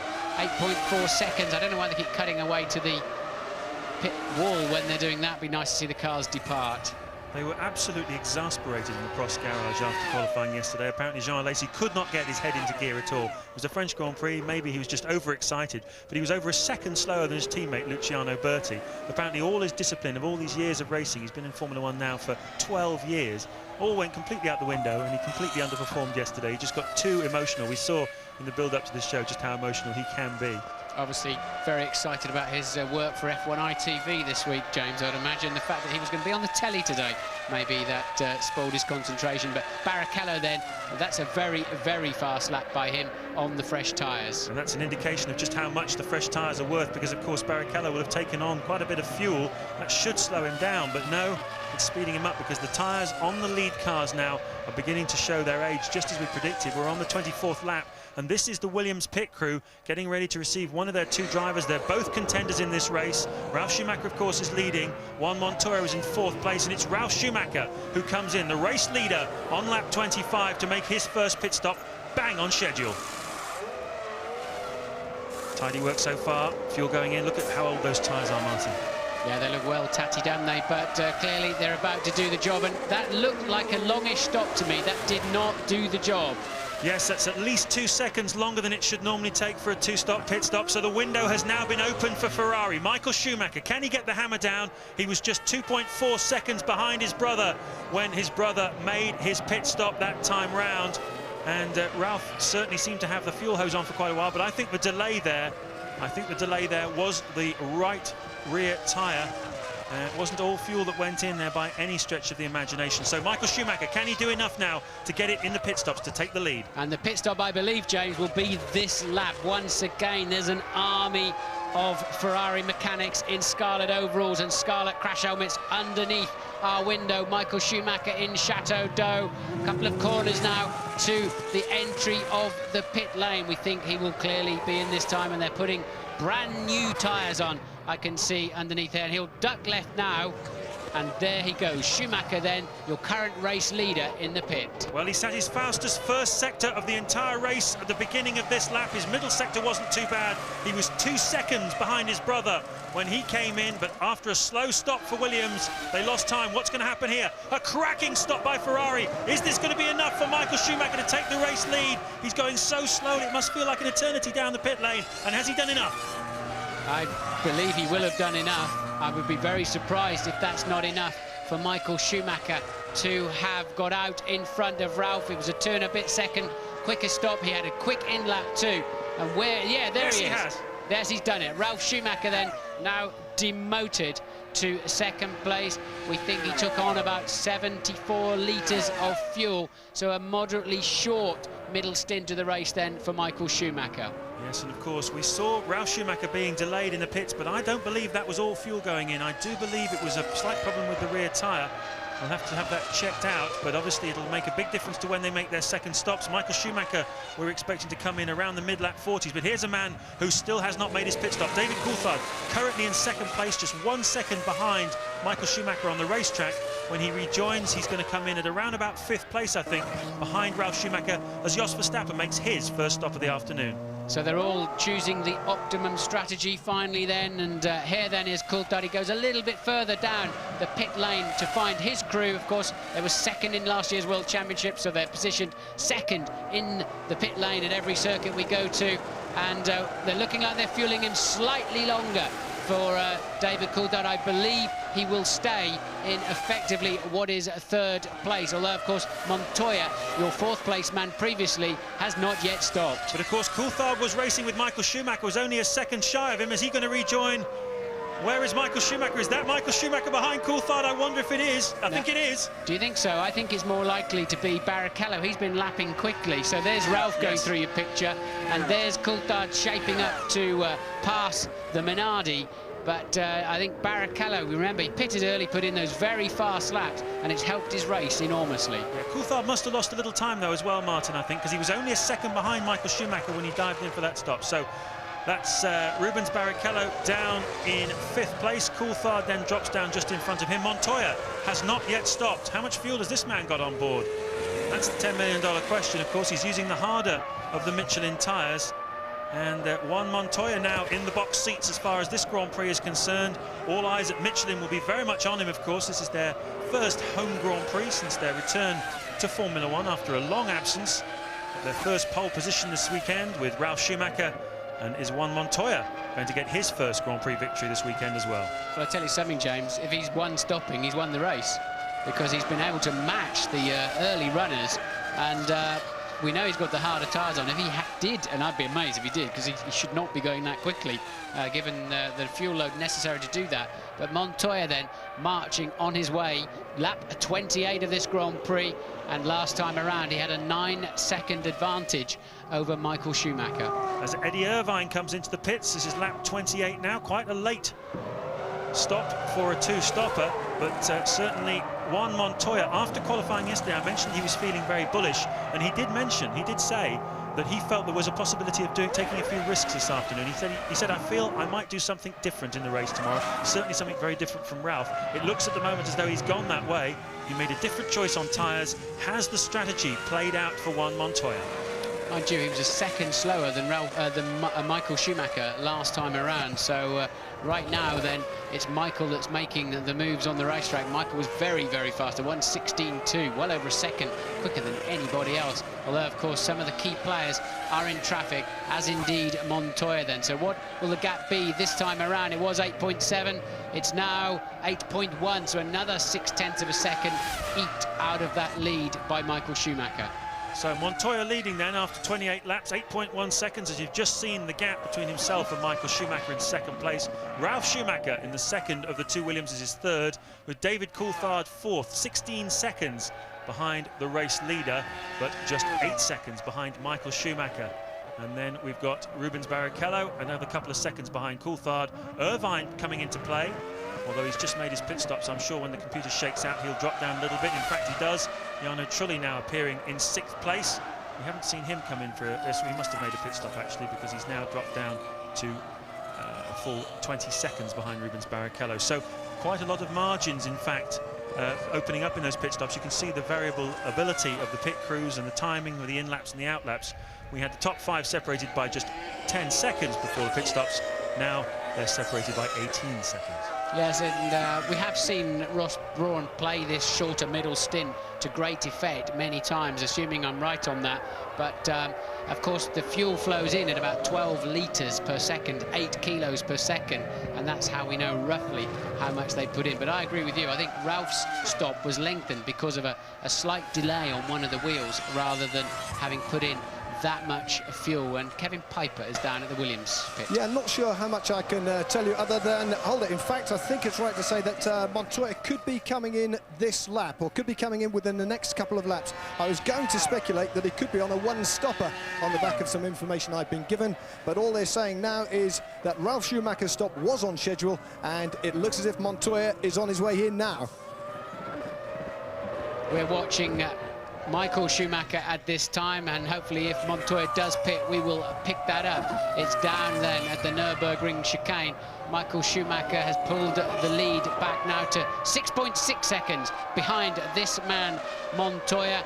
He's got a bit of traffic ahead of him. He should not really have to clear that car before he enters the pit this time around, and we believe the pit crew are out. Yes, indeed, the Williams pit crew are ready to receive Montoya, and he has lost a bit of time.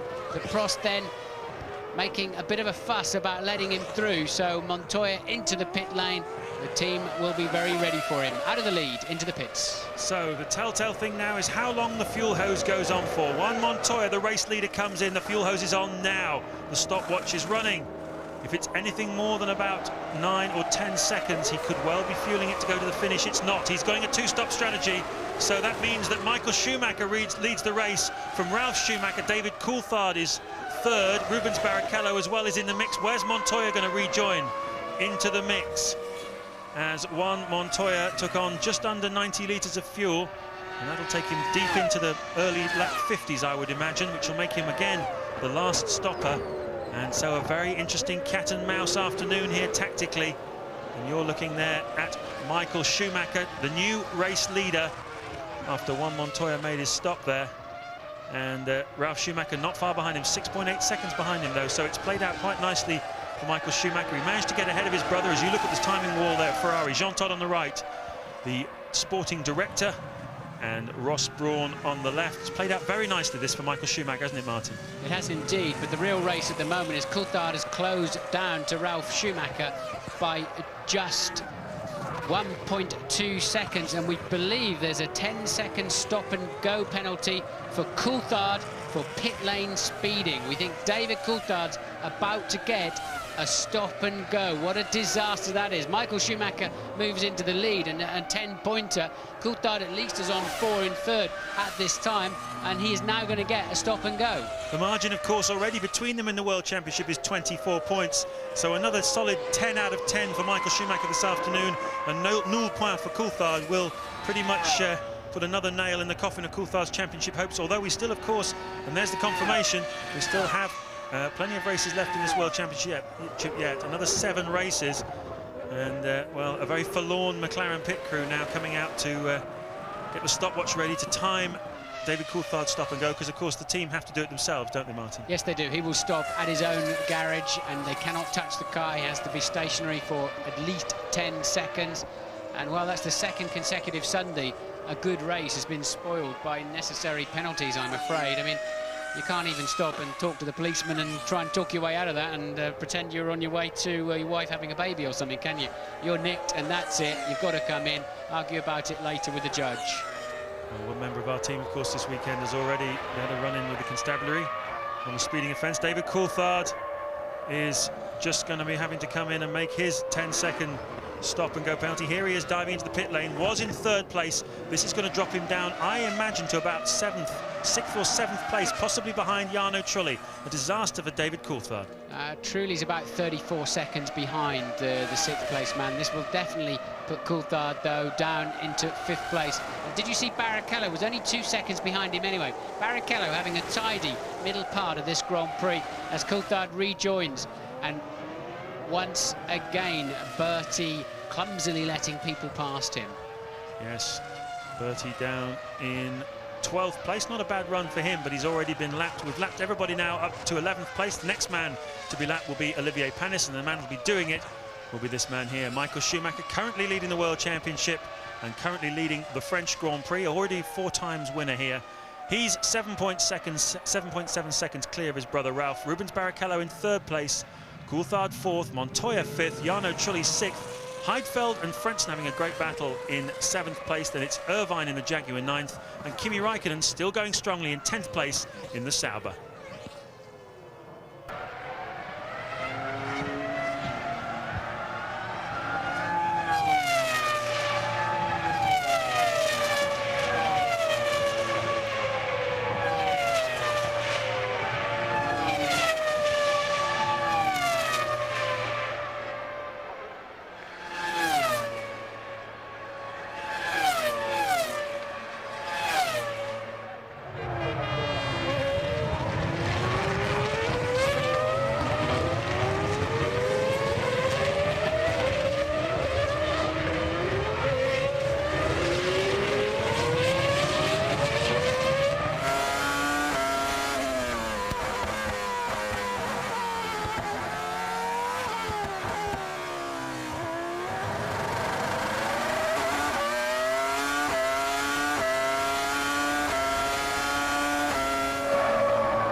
Approaching half distance then in the French Grand Prix. You've missed nothing. Michael Schumacher still leading this race by 10 seconds now from his brother Ralph, with Rubens Barrichello in the second Ferrari, who's been the major benefactor of the first round of pit stops. He's now just 1 second behind Ralf Schumacher and pressing very hard indeed. That last lap, he was 0.8 of a second faster than the Williams driver. In fourth place, we still have the second BMW Williams of Juan Montoya, and David Coulthard did manage to re-emerge in front of Jarno Trulli. He's fifth, Trulli is sixth, and that is Rubens Barrichello on screen, currently running in third. Yeah, Barrichello started eighth, up to third, and look, just 1.1 seconds behind Ralf Schumacher. The Ferrari working beautifully. A lot of talk that those Bridgestones have been blistering under a heavy load through the weekend, but I think once again it's a similar situation where they blister on the inside shoulder of the rears, and the drivers don't really know about it until they're told, or until they come in the pits sometimes later. So the Ferrari's working absolutely beautifully this afternoon, and it's Ralf Schumacher coming under pressure, the very man we expected to be pressurising the Ferrari. Absolutely, although I do wonder, we talked in the early stages about the tyre wear situation, and of course Ralf Schumacher is using the softer Michelins. He's not going as quickly in this middle phase of the race as he did in the first phase, but below us, Martin, Ferrari getting ready with another new set of tyres, so we wait to see whether that's seems a bit early for it to be on schedule. Rubens Barrichello made the first stop in the very early lap 20s, about 21 or 22 I think it was, and it's only 14 laps ago in fact he made his stop. Is he coming in this time by? Well, they may have elected to do that because they think that if they get him some clear air, they will have calculated where he will rejoin the racetrack. Is there any traffic in that zone?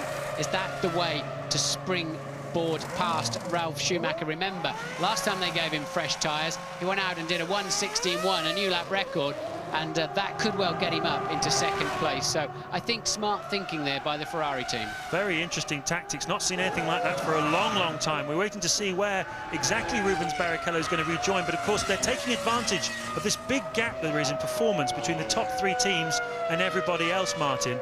They're able to just use that big void, that vacuum, move the cars around and slot them in with no risk of being passed by the BARs and the Saubers of this world. Now we can see also why they've done it. Look, they've got him back out in front of Coulthard. Remember, Coulthard had to make a second stop for his stop-and-go penalty, speeding in the pit lane. I don't really understand how that can happen. There's a button on the steering wheel, and it's controlled electronically. But Ferrari working out. They can keep their man ahead of Coulthard, maybe find him some clear air. With the blue flag situation these days, that Prost will have to get out of the way quickly, and that's kept him in front of Coulthard and could well springboard him up into second place. Of course, the interesting thing is Coulthard's still got a second stop to make, and we wonder whether Rubens Barrichello has enough fuel now to go through to the finish, because he's been refueled twice in the last 16 laps. Both times he's taken on around 60 or 70 kilos. So depending on how much he had in the car at the start, Rubens Barrichello will either be able to go to the finish or maybe have a splash and dash just before the end. But exactly as you say, Martin, he's now ahead of David Coulthard. This is one for the aficionados who like their race strategy. This is going to be studied for quite a few years to come, I think, this Grand Prix, because it's all happening in the minds of Ross Brawn, Sam Michael and the other technical directors who try and work out the strategies, trying to place their car in exactly the right position, working against the way the drivers go, the tyres degrade and the fuel load lightens. It's pure maths, it's very difficult, and only very, very few people are any good at it. A nose change here, looks like, down in the Minardi garage, and that is Alonso from 17th place, Martin. That was a very quick nose change too. It normally takes 17, 18 seconds, but ironically they had the nose on before they finished refueling. That was impressive. That's very impressive. Ron Dennis there watching on. His man, David Coulthard, of course, after that stop-and-go penalty, now down in 5th place. Just 34 laps remaining, just over half distance in this French Grand Prix, and a very interesting tactical game going on here in France. They obviously practice those nose change quite regularly, but I'm not sure how comfortable I'd be. I mean, in a big accident where you sideswipe the nose of the car, you want that to stay on, and that is only hanging on by obviously a couple of bolts. Clearly it passes the crash test, which I believe are only in the straight ahead position. They have these gigantic Allen keys that they bring in from the side to just lock on the nose, but as you say, Martin, normally 4 main retaining bolts, 2 at the top, 2 at the bottom, holding the nose onto the main monocoque of the chassis. And in that case, they managed to get them off extremely quickly as the Minardi moves well out of the way. That's Tasso Marquez. getting out of the way in 18th place of the race leader, the second time he's been lapped this afternoon. Michael Schumacher has lapped everybody still up to Olivier Panis in 11th place. There's a huge race of reputations going on here this afternoon, but it's down in 13th and 14th place at the moment. Fisichella now slightly ahead of Button. Button on his back foot this year with a difficult car that is slow, and he really does, as we've said many times, need to show that he's as good as, if not better than Fisichella, and they're at it hammer and tongs, really. It's like a little private war going out there, because they're really effectively not part of this Grand Prix, James, and this was the very weekend where they were supposed to be coming out with all guns firing, of course. Yes, we heard talk of improvements to the engine of the Renault. We heard talk of aerodynamic improvements as well. Mike Gascoigne, the Benetton team technical director, has been working feverishly to try and improve the Benetton car, and as you say, Martin, no real gains. But we're looking at Ralf Schumacher now. What is he? Well over 14 and a half seconds behind his brother Michael, and this second set of tyres not working for Ralf Schumacher. Yeah, it's just what I was going to say, James. It's really not panning out, is it, in this stage of the race? Because look, Montoya then just over a second adrift on the harder tyres, and Ralf not showing anything like the pace he did earlier on. He's back in the 1:17s and clearly not happy with the balance of that car. And it's all about balance, this racetrack. It's a very technical track. You need the car to go where it needs to go. And of course, the man who'll be really kicking himself about this is David Coulthard. He was just 1 second adrift of Ralf Schumacher when he had that stop-and-go issue. He would now almost certainly be monstering him, passing him, and up into, well, second place, really, and looking at trying to catch onto the back of Michael Schumacher. Meanwhile, it's Juan Montoya who is now climbing onto the back of Ralf Schumacher. They've got a back marker in front of them, and I think we're going to have some internal Williams squabbling coming fairly shortly.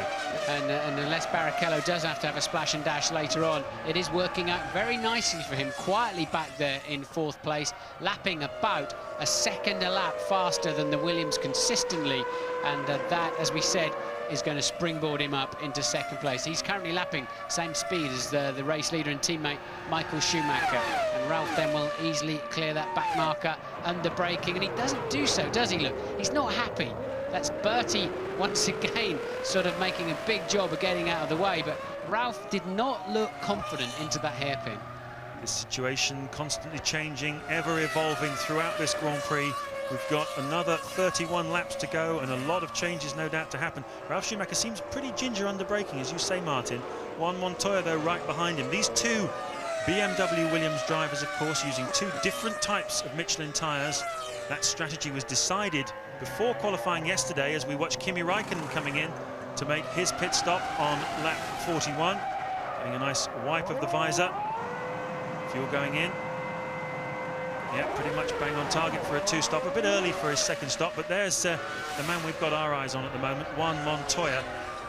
And, well, he said yesterday after qualifying he felt he was on a better tyre, that Ralf had gone for qualifying position rather than race position. And he's deliberately sacrificed 0.6 of a second he knew he could have had in qualifying, but he wanted a better race tyre, and there's some serious thinking going on there on the Williams pit wall. What they don't want, of course, Martin, is any fun and games between these two, either of them putting each other out. They want points. Williams are here to score as many points as they possibly can this weekend. Yes, they're thinking, right, if we want to win this race, we want to minimise the damage of Michael Schumacher up front. They've got to get, I think, Montoya past Ralf Schumacher somehow. Ralf is clearly not hooked up for whatever reason, and their best bet, I think, is to get Montoya past him. Of course, we'll turn our minds back to Jordan, of course, in the Belgian Grand Prix a few years ago in the rain. Damon Hill leading Ralf Schumacher. Sorry, Ralf Schumacher leading Damon Hill. And no, Damon Hill leading Ralf Schumacher and told not to overtake him, even though Damon was faster. Ralf was faster. That's the situation. Ralf Schumacher took it very badly indeed on that occasion. Wasn't at all happy. What's his reaction going to be, I wonder now, if Williams get on the radio and say, listen, Ralf, we know you qualified on pole on your birthday, but one's faster, let him through. Well, Montoya's sort of got in that dirty air zone and not getting much further now. Meanwhile, Michael Schumacher's over 17 seconds ahead, so it's just not working out at the moment. Williams do not appear to have an answer to Michael Schumacher pace, the same pace he showed in the warm-up this morning. Häkkinen, as it happens, and Michael Schumacher looking blisteringly fast this morning, and Michael certainly confirming that this afternoon, and Barrichello backing that up well too. 30 laps to go in the French Grand Prix then. Still only 3 retirements, amazingly enough. Mika Häkkinen, whose car failed on the parade lap. He never even got as far as the start line.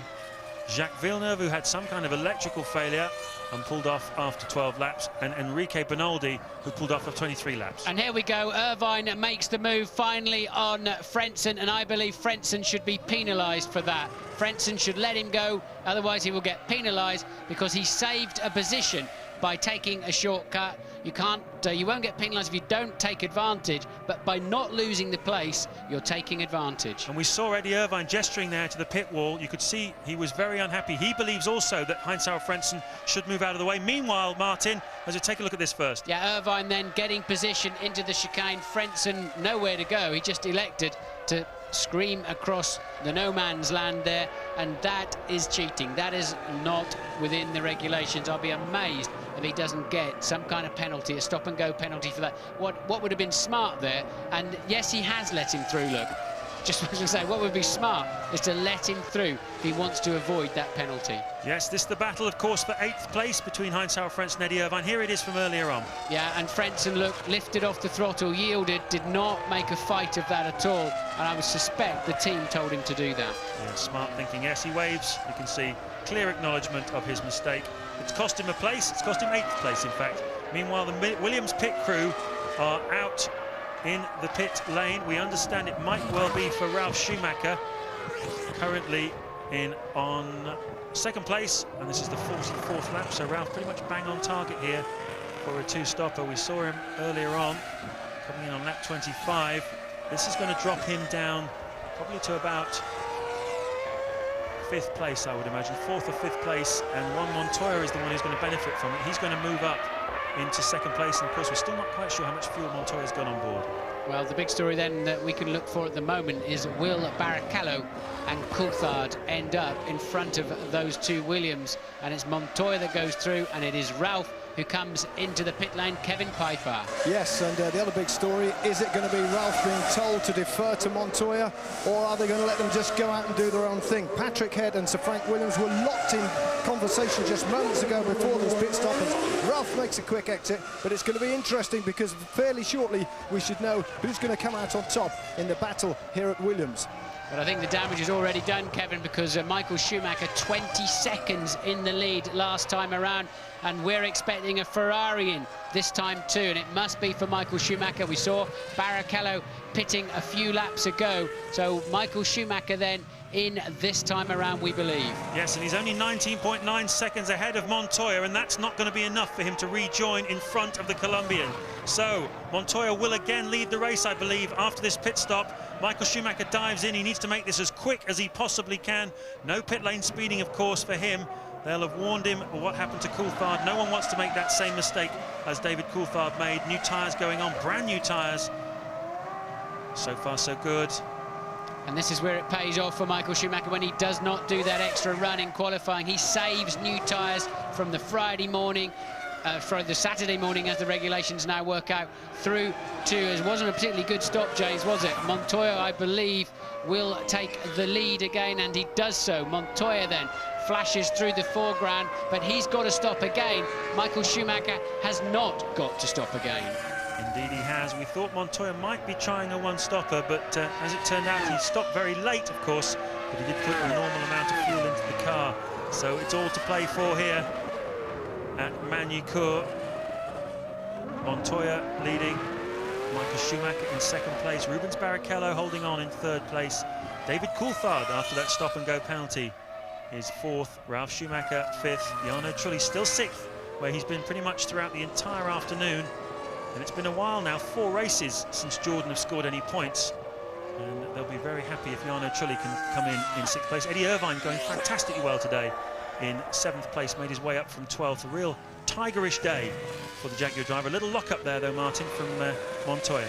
Yeah, it's all right into that corner. Often your front right is doing virtually nothing in there, so it might as well be stationary for a split second or two. It's not going to do you any harm. It's when the back starts sliding in there. So Montoya then over the line in a 1:16.5. That's a good lap time at this stage of the Grand Prix, and he's 3.66 seconds ahead, and we're sure, though, that he's got to stop again. Can Michael reel him in in these next few laps before Montoya stops.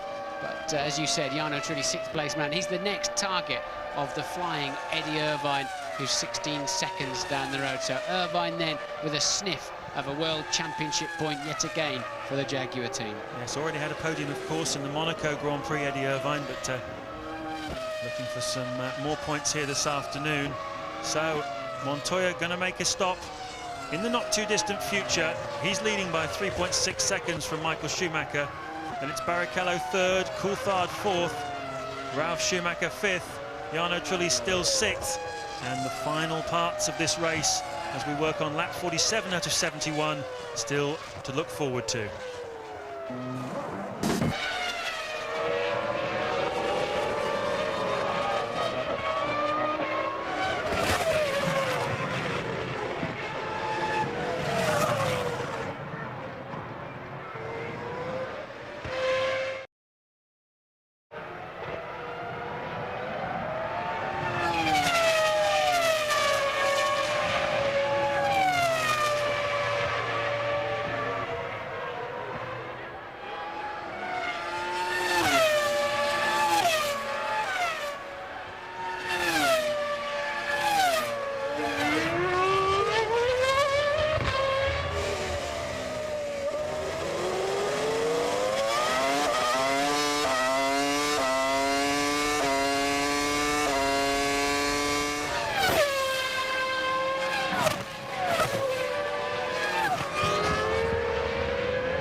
Lap 49 of the French Grand Prix. This is Michael Schumacher just saying thank you very much. Is he, Martin? Not quite sure. Maybe about time too. One or the other. No, I think he was saying, look, why did you go right to the apex before you let me come through? And I don't think that was a kind, particularly happy gesture there from Michael Schumacher, who, of course, is 2nd place at the moment, still about 4.5 seconds behind Michael Schumacher, as Alesi has a reasonable pit stop. But Schumacher, I think, will feel comfortable. We're all pretty sure that Montoya has to pit again, and I'm sure Ferrari will have the same information, and they will have also timed the amount of fuel going in to that Williams. And is that Frentzen? He's having a miserable afternoon. Frentzen spinning in the final corner, and once again with traction control. That's a bit confusing how that can happen. Absolutely. We've seen a few high-profile spins this weekend. Here it comes. Round and round he goes. John Lacey had an extraordinary spin yesterday out at the Grand Courbe, and Frentzen getting himself turned around. We understand the Williams crew now are out, ready to receive Juan Montoya. And the $10 million question here, Martin, is where is he going to rejoin? As Luciano Berti makes his stop, where will Montoya return from his pit stop? Will he drop down below 3rd or 4th place? That's Michael Schumacher. I think he'll come back in. Yes, he's going to come back in very, very close to Coulthard, who also has got to stop again yet. But the big news is, how much fuel has Barrichello got in the car, really? That's the story at the moment. Can Barrichello run to the end? He's been out of phase with the rest of them through the afternoon with his 2 early stops so far. Does he have enough fuel? Because if he does, we're looking at a Ferrari 1-2 here. Well, Rubens Barrichello's had a bit of a tough time in the last few races, ever since being asked to move over, make room for his team leader, Michael Schumacher, in the Austrian Grand Prix. His head's gone down a little bit. Here's Juan Montoya, race leader, though, on lap 51, making his stop. Everything fairly routine for the moment. little bit of hesitation there, front jackman. Montoya right on the rev limiter and launches it down the pit lane. Where's he going to rejoin, though? That's the question. Is Coulthard going to come into play? Is Ralf Schumacher going to come into play? Because don't forget that Ralf Schumacher and Montoya were right together on the racetrack before we got into the pit stop sequences. And Coulthard, I believe I saw Coulthard go through from a long shot. Minardi and a McLaren look quite similar on the colour schemes, but I believe, yes, there is Coulthard is ahead. And so that's, yeah, Coulthard then ahead, and Ralf Schumacher is fifth. Where did Montoya come out? We think fifth, James. I think between Coulthard and Ralf Schumacher, because Ralf Schumacher's 4.1 seconds behind Coulthard on the racetrack. Haven't seen a wide shot yet that would tell us that, as Michael Schumacher just pulls another one of those tear-off strips off his visor. Little plastic film that they put on top of the visor just allows them to clear off the oil and the dirt that collects. They have 4 or 5 of them at the beginning of the race and work their way through them, just ripping them off just to make sure they've always got clear vision. Michael Schumacher got 21 laps to go. He wants to be able to see as clearly as he possibly can. And he's leading Rubens Barrichello by 9 seconds. And Montoya, just waiting to see exactly where Montoya rejoined. Coulthard, of course, still has to stop again. Ralf Schumacher has gone strongly. There's McLaren getting ready to presumably to receive, well, definitely to receive David Coulthard. Mika Häkkinen, of course, being out of the race. Yes, indeed. Coulthard is in pit lane. Last time around, he was speeding in the pit lane. I'm assuming it's on the entry there, because there is a point where they have to hit the button.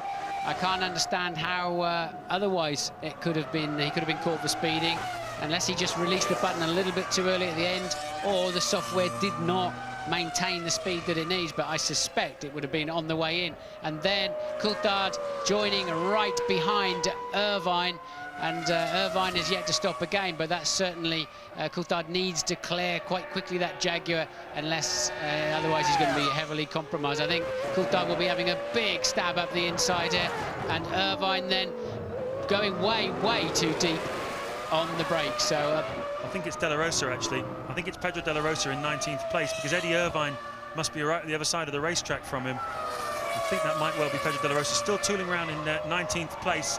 He had a little problem on the parade lap. We thought he'd gone out of the race, but he has still been going out there. So he moved out of the way anyway, saw the blue flags, which if it was Eddie Irvine would be very unlikely to have done that, because he's on the same lap as David Coulthard. So, Michael Schumacher leading after 52 laps from Rubens Barrichello in second place. 7.8 seconds the margin there. Ralf Schumacher in third place, 9.9 seconds behind, and not really on the same pace as Rubens Barrichello, who's certainly the fastest man on the racetrack at the moment. Of course, he will not be probably allowed to have a go at his team leader, Michael Schumacher. And Montoya pulling off the racetrack. Yet another retirement for the Colombian. Looks like some smoke coming out of the back of that BMW engine. What a shame then. Montoya had regained fourth position. Barrichello's up there in second, followed by Ralf Schumacher. Then it was this man, Montoya, followed by Coulthard, but clearly some kind of engine drama, we would imagine. And we saw a little bit of blue smoke, but nothing at the moment. No, the smoke seems to have stopped. I saw a flick of flame just underneath, so it probably isn't engine related, but when Montoya made that stop there, so we don't know what's put Montoya out of the race, but that's changed the complexion of it slightly. It's good news for David Coulthard, who was in 5th place behind him and is now promoted up to 4th place. That'll give him an extra World Championship point, but he really needs Michael Schumacher to before have some sort of misfortune if he's really to capitalise here this afternoon.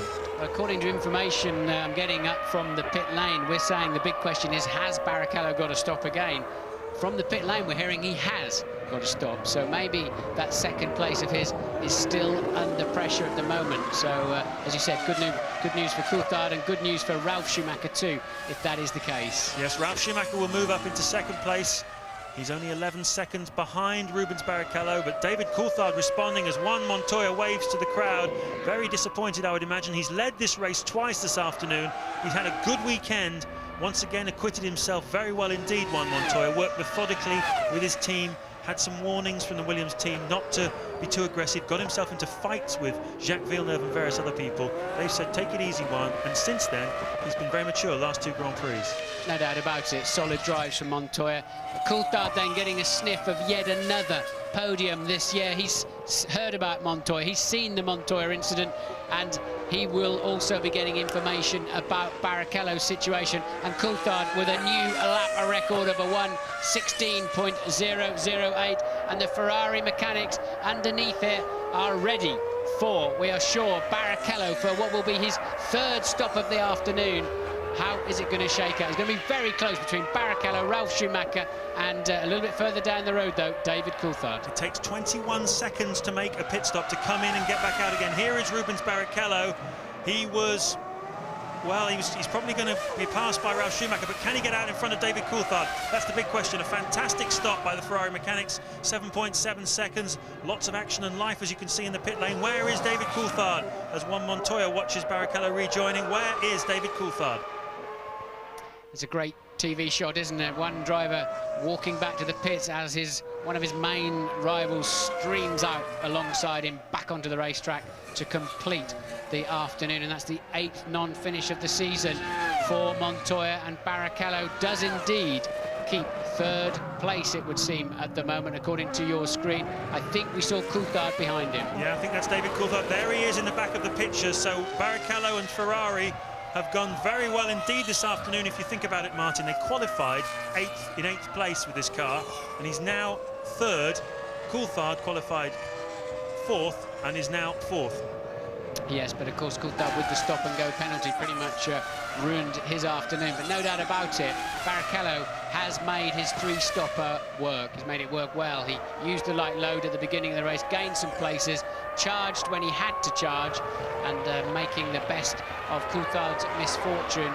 So where then is Ralf Schumacher going to be in all of this? Well, we believe he's about 16 seconds behind his brother, who leads this race. Michael Schumacher then 16 seconds ahead of Ralf, with Barrichello in 3rd place, and this man will be kicking himself later this evening. David Coulthard will be kicking himself later this evening because, of course, he was right with Ralf Schumacher, in fact, challenging him for position. As Eddie Irvine there, it looks like a fair bit of hubble-bubble, toil and trouble coming out of his airbox. The marshal pointing to him. Irvine looking like he wanted to continue there, but that car is going nowhere fast. Irvine will just be reporting back to the pits to tell them what happened and how it happened. So great afternoon for Eddie Irvine, though. Great drive there, and really pushing hard.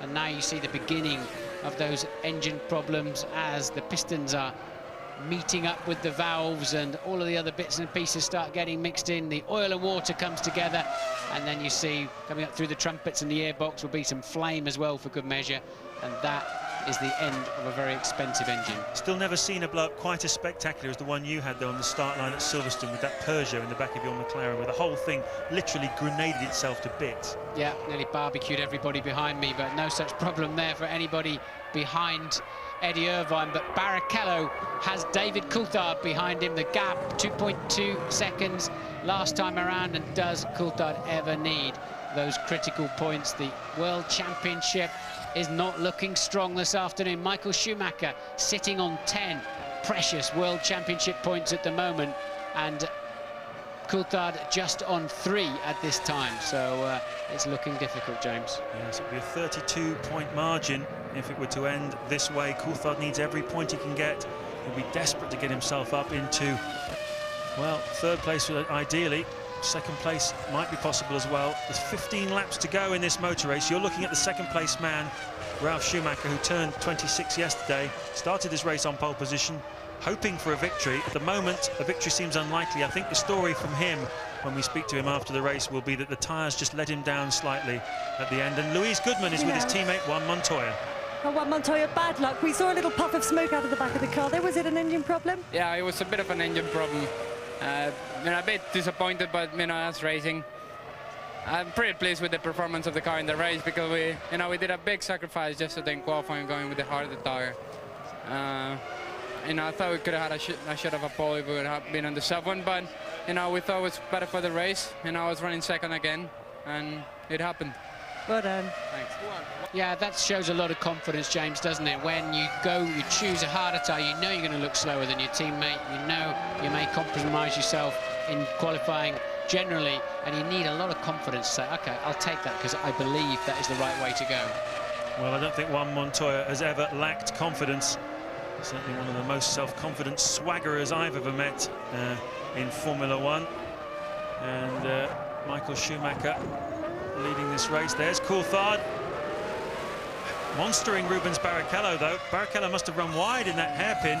We came quite late to that shot, Martin, but this is David Coulthard crawling all over the back now of Rubens Barrichello, and this is for a final podium position. Yes, indeed. Coulthard's been about 3/4 of a second a lap faster than Barrichello through these previous few turns. He's also made up a lot of time. We saw Barrichello out braking himself into the hairpin, and we know that Coulthard has a lot of confidence when it comes to passing Barrichello in the Ferrari. We've seen him do it several times, not least in Melbourne earlier this year. And last year here, Coulthard was trying to pass Ferraris every which way, but will he be able to stay close enough in the dirty air of that long, long Estoril turn 2 corner? But at the moment, he's clearly got a speed advantage over the line then, and it's 0.6 of a second according to the computer.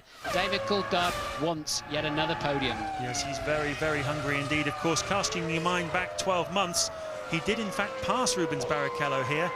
Off the start line, Barrichello got in front of him, and Coulthard passed him just coming up to the corner now where he did it last year. And of course, it was the same corner, that hairpin, where he later on put that extremely bold move on Michael Schumacher, which got him the lead and ultimately the victory. It was a wonderful performance 12 months ago from David Coulthard, and he's really alive now. He wants every point he can get, and he's right on the gearbox of this Ferrari, which seems to have just dropped off the pace slightly. Rubens Barrichello now circulating 6 or 7/10 of a second slower than he was before, and slower than his main rivals, particularly in the slow corners. That's where he seems to be struggling. David did as well there from the looks of things. Yeah, there was a puff of blue smoke out the back of that, but it was the left front was locked up, and then the smoky air going through the Venturi. So Coulthard braking very late into 180 and braking too late in the end, and Barrichello then keeping at that margin at the moment.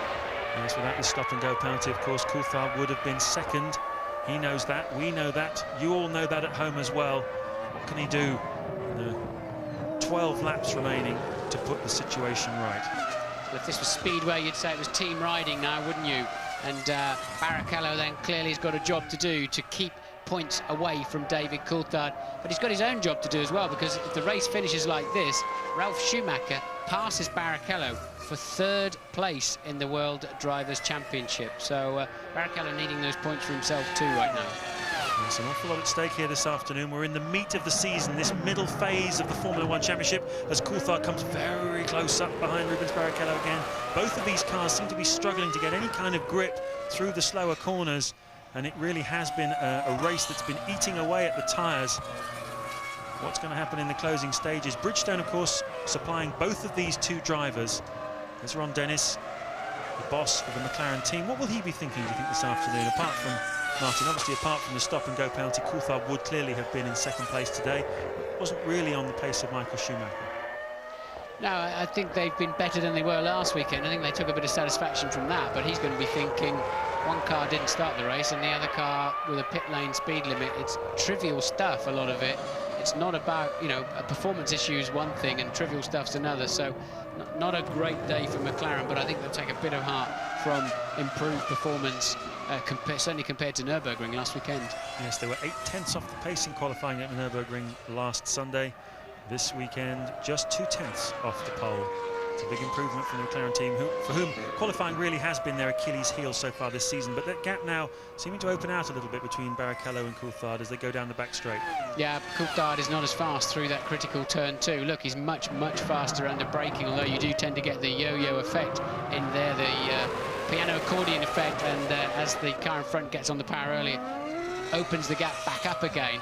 But Coulthard is much, much faster under brakes into the Adelaide hairpin. Can he get anywhere near him to have a go? Well, we've got 11 laps left. Michael Schumacher is 16 seconds ahead of his brother Ralf. Barrichello 3rd, Coulthard 4th. This is the battle. Trulli 5th and Heidfeld in 6th place. A lot more still to come.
the closing stages then of the French Grand Prix. This is lap 63. Michael Schumacher leading. There he is from Ralf Schumacher. You just saw a quick glimpse of Jenson Button, who is in 12th place, a little bit better for the Englishman than before, but unfortunately for him, still behind his teammate Giancarlo Fisichella, and now the margin 24 seconds between the two of them. So once again, Fisichella has conquered Button. But nobody has conquered this man, Martin. Michael Schumacher, another flawless drive from him, really, and just like the Nürburgring last weekend, you have to say he's taken all the pressure that everybody's thrown at him. Didn't start this race, of course, from pole position. His brother did, but he's managed to get the lead, and he's kept it. Yeah, but it's different to last weekend, James. He won last weekend's race by somehow grabbing pole, then controlling the early stages and making sure his brother didn't pass him. He did not have the fastest car last weekend. This weekend he has had the fastest car, and that's why he's winning this race so effortlessly. This will be the half-century up if he gets over the line. This will be his 50th Grand Prix win for Michael Schumacher, and he's making it look extremely easy. Barrichello is, well, Ralf is 15.6 seconds behind him, Barrichello a further 5.6, and Coulthard remains less than 1 second behind Barrichello, holding down 4th place, truly 5th. Heidfeld in the final point-scoring position in 6th. Your retirees are Irvine, broken engine, Montoya, broken engine, and Bernaldi, he just stopped on the side of the track. Villeneuve, electrical problems. Häkkinen did not start the race. Yes, Michael Schumacher, as you say, Martin, if he wins here, that'll be his 50th Grand Prix victory, and it'll set him up, of course, for Silverstone in 2 weeks' time, where he can equal Alain Prost's all-time record of 51 Grand Prix victories. Very appropriate if he did it at Silverstone. But all that lying in the future. Alain Prost, of course, this weekend asked the question inevitably, how do you feel about Michael Schumacher closing in on your record? He said, well, first of all, it's inevitable.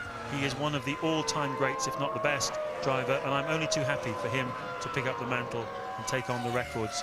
I think by the time Schumacher winds up his career, whether it's 2004 when his current Ferrari contract expires or whether he goes on beyond that, fair to expect that he will have wrapped up all of the great records that there are for a Grand Prix driver. This, though, the battle between the final podium position between Rubens Barrichello and David Coulthard, just 9/10 of a second in it, and they've only got 8 laps to go if one of them is going to get onto the podium.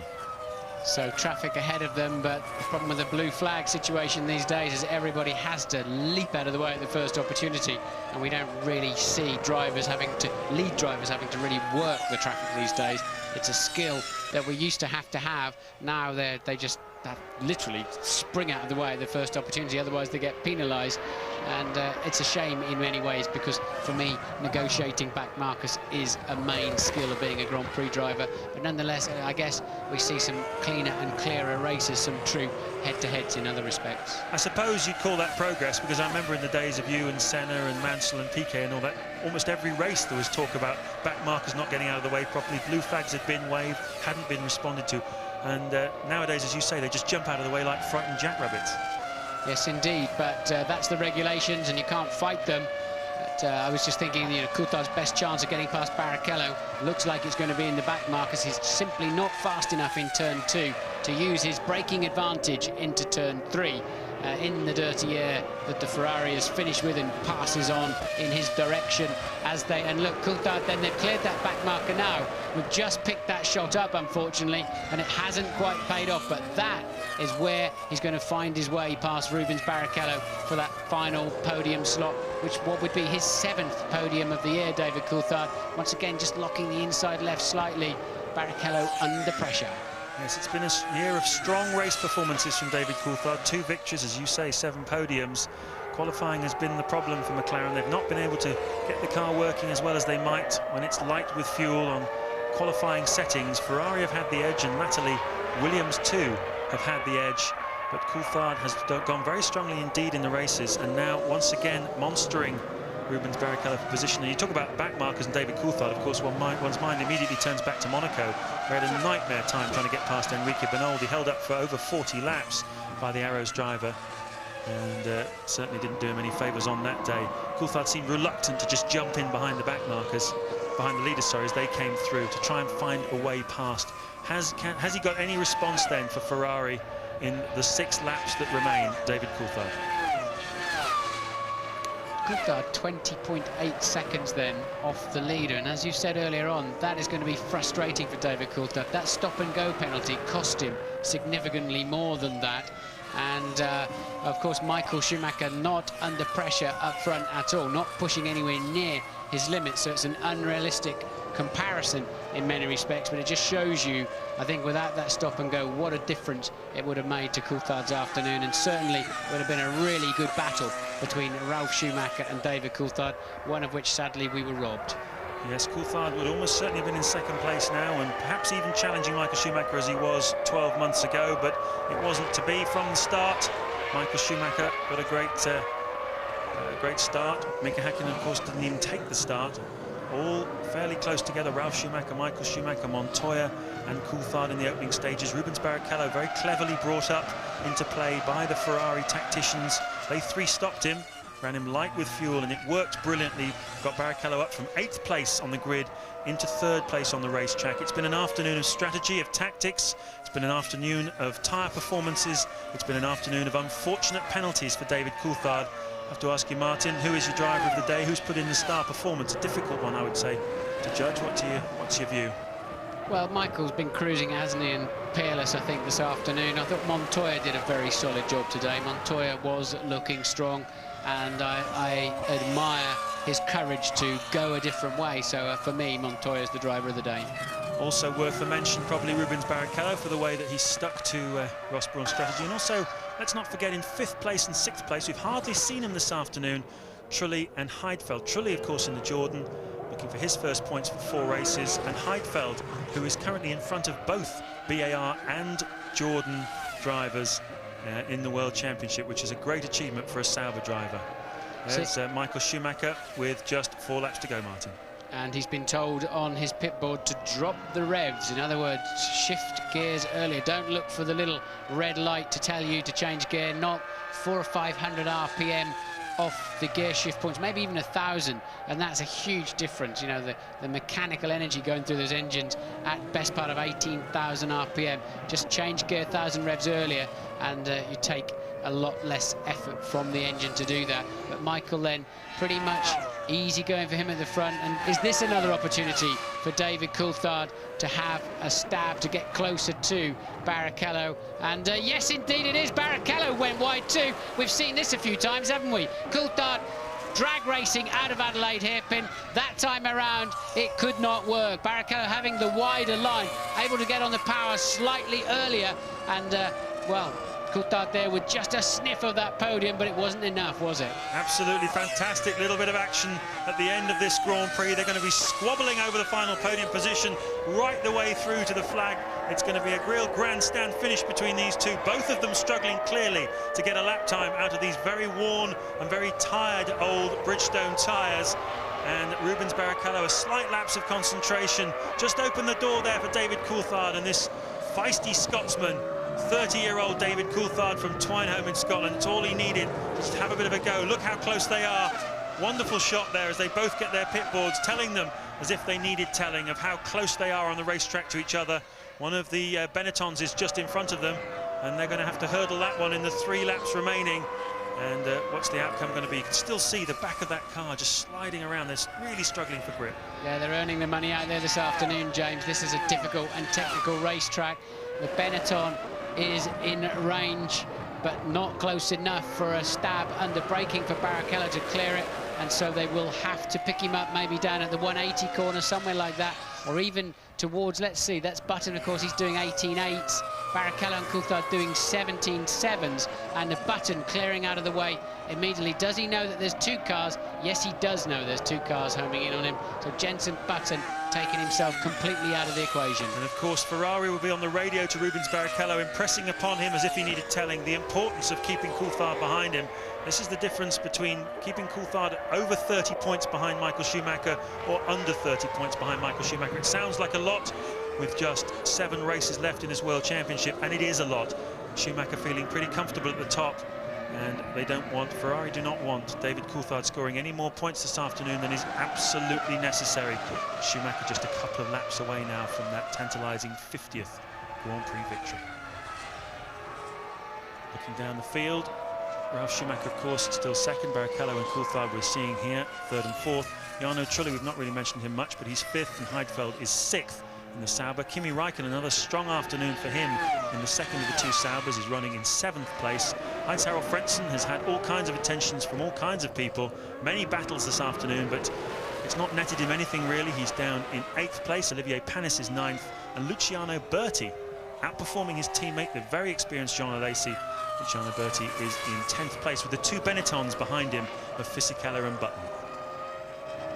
These two men then stopped 3 times this afternoon, 3 times scheduled stops for Barrichello for fuel and tyres. Coulthard one very unscheduled one for the extra. And Button then off the racetrack.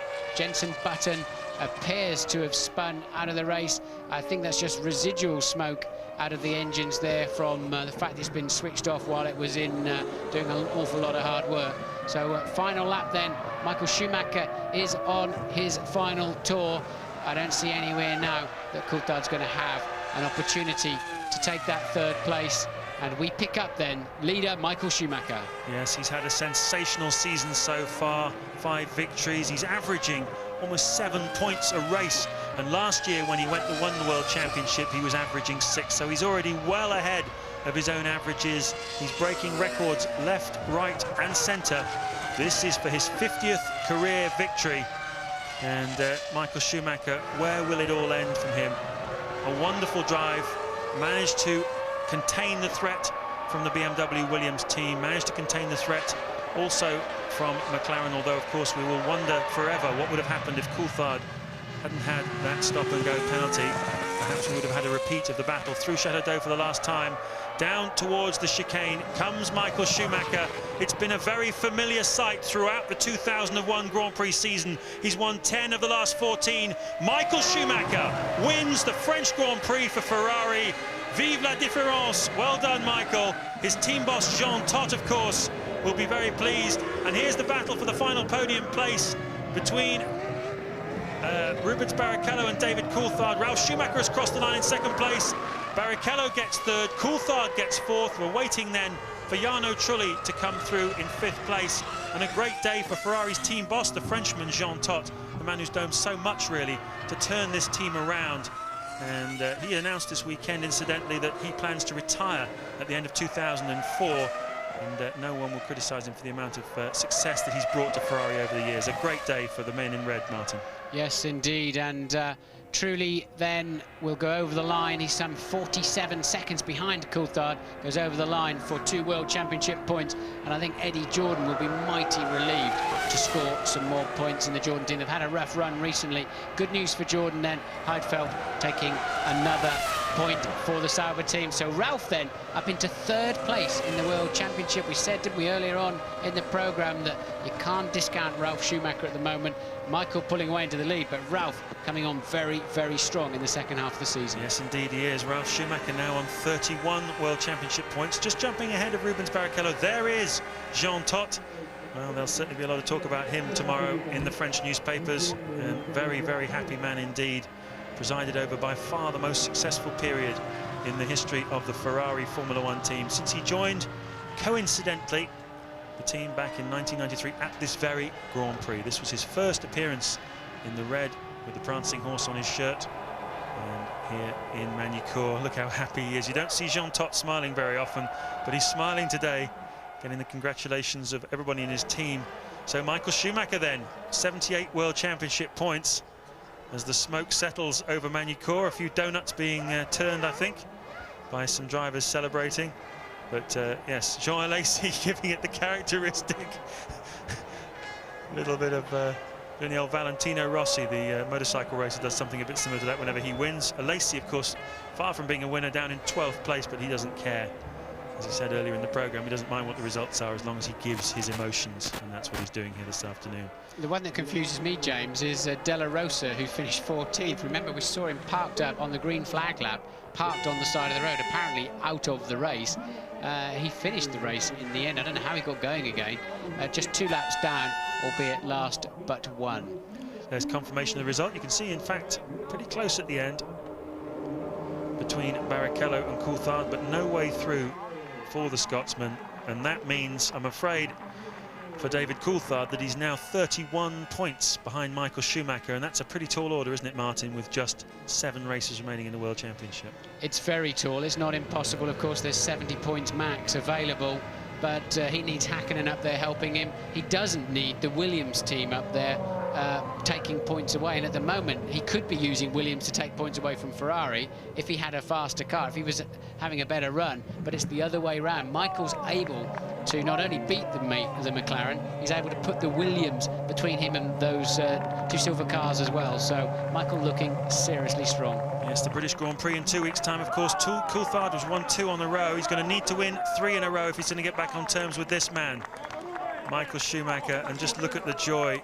Never, ever backward in coming forward to show his pleasure at a race victory, Michael Schumacher. I remember when he first came into this sport, he would bounce up and down whenever he got on the podium, and he's continued that sheer exuberance and joy right the way through his career. The 2 brothers there congratulating each other. Ralf Schumacher, well, he managed to get 2nd place. He salvaged 2nd place from what was a very difficult afternoon for BMW Williams. It was all about the tyres really here this afternoon. It was about managing them. It was about managing the race strategy.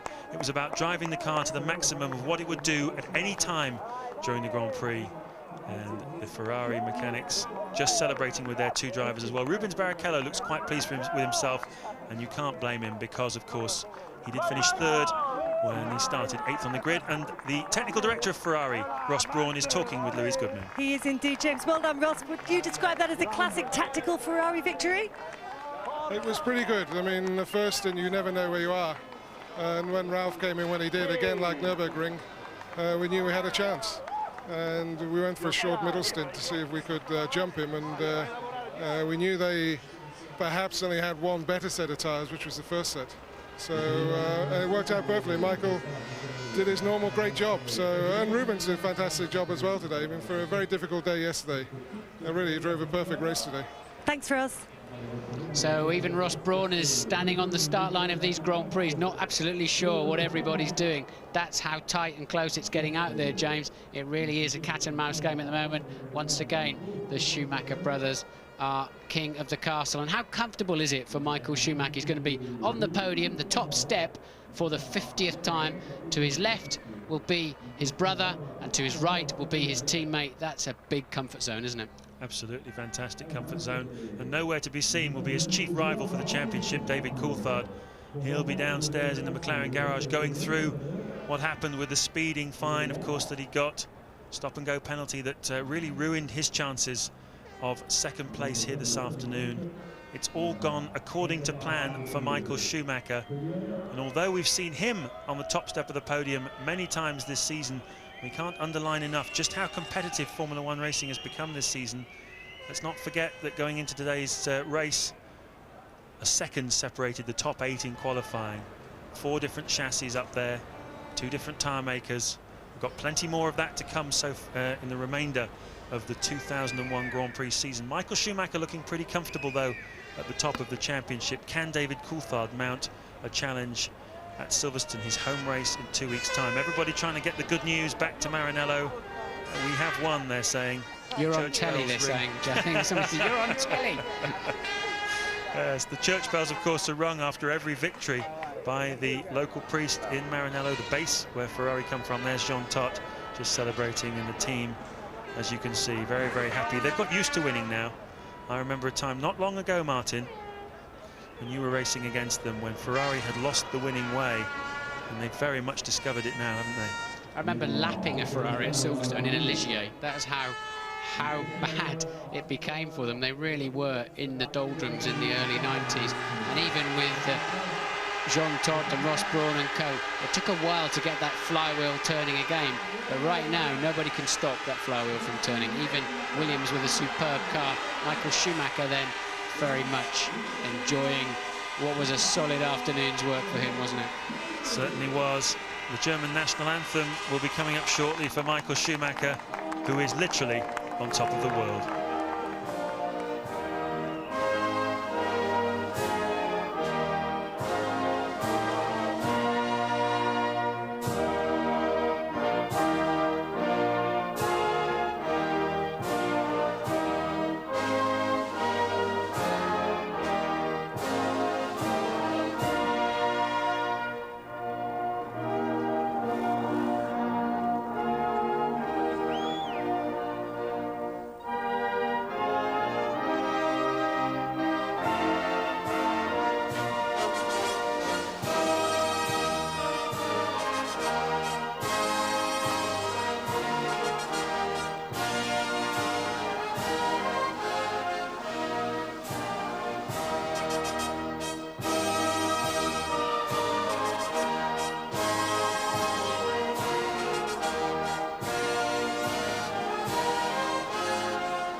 Victoire. Michael Schumacher there, just chatting a little bit through his own national anthem. And now the Italian anthem in honour of the winning constructor, Ferrari.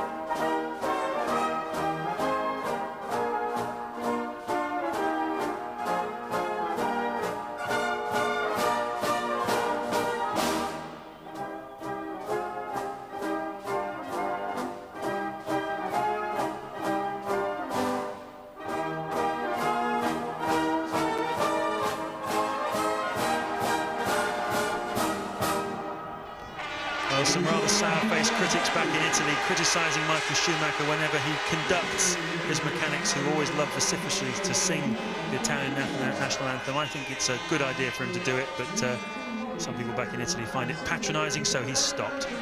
But there he is, collecting the trophy. He's got one or two of those in the cabinet back at Vaucluse in Switzerland, where he now lives. And once again, he finds himself on the podium with his brother Ralph. And there is the winning constructor trophy being presented to Rubens Barrichello's race engineer, curiously enough, who finds himself up on the podium collecting this one. Yes, that's Michael's 92nd trophy for being on the podium in Grand Prix racing. Ralph then taking second place today. I think he'd be moderately disappointed, actually, James. Yes, although relieved, of course, at what happened to Coulthard, because otherwise he would have been behind him. So 6 more solid points for Ralf Schumacher and more solid points from Rubens. Be careful, Rubens, it's made of glass, don't drop it. So, Martin, a very good afternoon's work by Ferrari. No doubt about it, James, and we're heading off to Silverstone, of course. Can Schumacher do it again? Can Coulthard stop him? Well, 50 up for Michael Schumacher. He's taken a big step this afternoon towards his 4th world title at the Champagne Flow in the home of Champagne here in France. Thanks very much indeed, James. Our thanks to Martin as well. We're going to hear from Michael Schumacher, Schumacher brothers and Rubens Barrichello. We hope to have a word with David Coulthard as well. Tony Jardine will pinpoint the key points of the French Grand Prix. You want a frightening thought? Ross Brawn telling us before the race the best of Michael Schumacher is still to come.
The perfect result for you, not only your 50th win, but you have your brother alongside you on your podium and your teammate. Ralf Schumacher, second place, and Rubens Barrichello in third.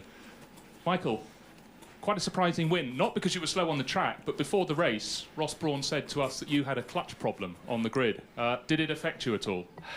I would say yes. I mean, almost lost the position against David. We came very close in the first corner. I was inside, he was outside, so I kept it going until we see what happened in turn 3. But he pulled off already in turn 1, so the line was clear. But it was quite close. I mean, very close to lose it. And imagining being behind him and then working with the strategy would have been far more difficult. So it was ideal to be behind Ralf, although he was very fast in his first stint. And then we all know what happened. Now, Ralf came in for his first pit stop ahead of you. Then you came in and you came out ahead because Ralf seemed to have a problem. Did you have any problems thereafter? Because you looked as though you had the race under control. I think our strategy worked better, honestly. It wasn't because Ralf had a problem, I guess, at least, from what I've seen. Because they stayed out longer, to my view, so it means more fuel, longer pit stop, and we a bit shorter. My second set was really very good. I was really flying. I did have a little bit of a problem with my third set. I wasn't as fast anymore as I was with my second. So we will find out what's going on there. But anyway, it's the perfect result, as you said before. In Canada, we had 1-2, Ralf, myself, and now we have 1-2, myself and Ralf. And Rubens next to us. A bit unexpected, I guess, for Rubens, coming from where he came. We did a perfect race. So obviously for Ferrari, a very good day. Indeed. Thank you very much, Michael. Ralf, as we just mentioned before, you seem to have a problem with the changing of one of your rear wheels at the first stop. Yeah, they had a pit stop problem. That's why we lost the position, I guess, in first place. But in the second stint, my set didn't work at all. So, I mean, I was so slow, really. I was losing everything, and I had to come in earlier than expected. So I couldn't... If I would have come out in front of Michael, I think it would have been very difficult to hold him behind me. So, I mean, I can be actually happy to sit here in second today, because it was a disaster and really difficult to drive. You were running a different set of tactics to your teammate Juan Pablo Montoya. Did he only manage to get close to you because you had this problem with your second set of tyres? Yeah, I'm sure, because in the first stint I went away on him, was just the second stint. I mean, shame that he had a technical problem. I don't know what he had, but otherwise he would have finished even in front of me, I guess. Okay, thank you very much, Ralf. Rubens, you started 8th on the grid. You managed to pass both of the Jordans on the first lap. Obviously, Mika Häkkinen didn't get to take the start. Are you surprised, come the end of the race, you started 8th, you're up here in 3rd place? Well, I guess a little bit, but in a way, you know, I sorted out my problems that I had yesterday on qualify. Qualify was horrible for me. I never really knew what was going on. The car was oversteering in some places, understeering in other places. This morning, the car felt a lot better. And I was going really well in my first stint, saving a lot of fuel at that time. And Ross came on the radio and said, "Would you like to try a 3-stop?" And I said, "I think so. It's a good idea, because you know then I can be quick on the track the whole time, and you know I might only doing 2 stops. I might only finish in front of the Jordan. So let's try." And I think it was a really good try, and you know I thank the team very much, because it was a hell of a race.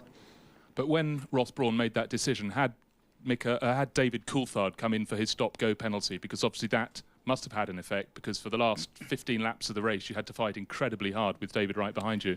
Well, I had my first 3 set of tires were really good. The last one, I think I've blistered the rears so early, and that was the problem. I couldn't brake for turn 5, and I was struggling a lot. I mean, a couple of times David almost just put the car alongside me, and but I was able to hold on, and I think, you know, starting from 8th, finishing 3rd is a good achievement.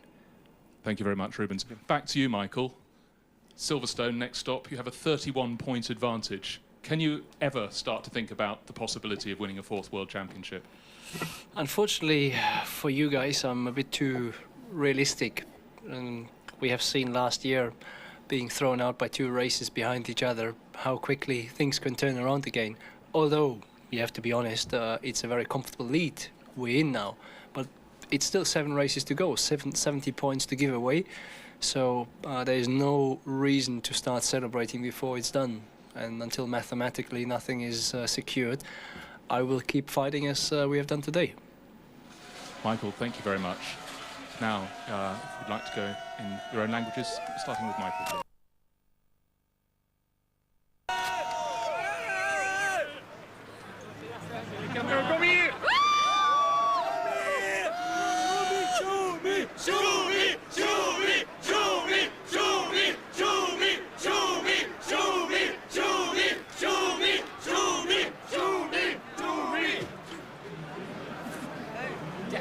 Tanto commercio!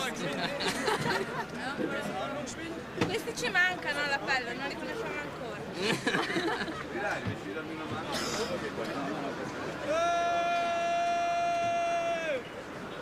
Perché c'è tante donne da voi, no? No, qua che non le vedete.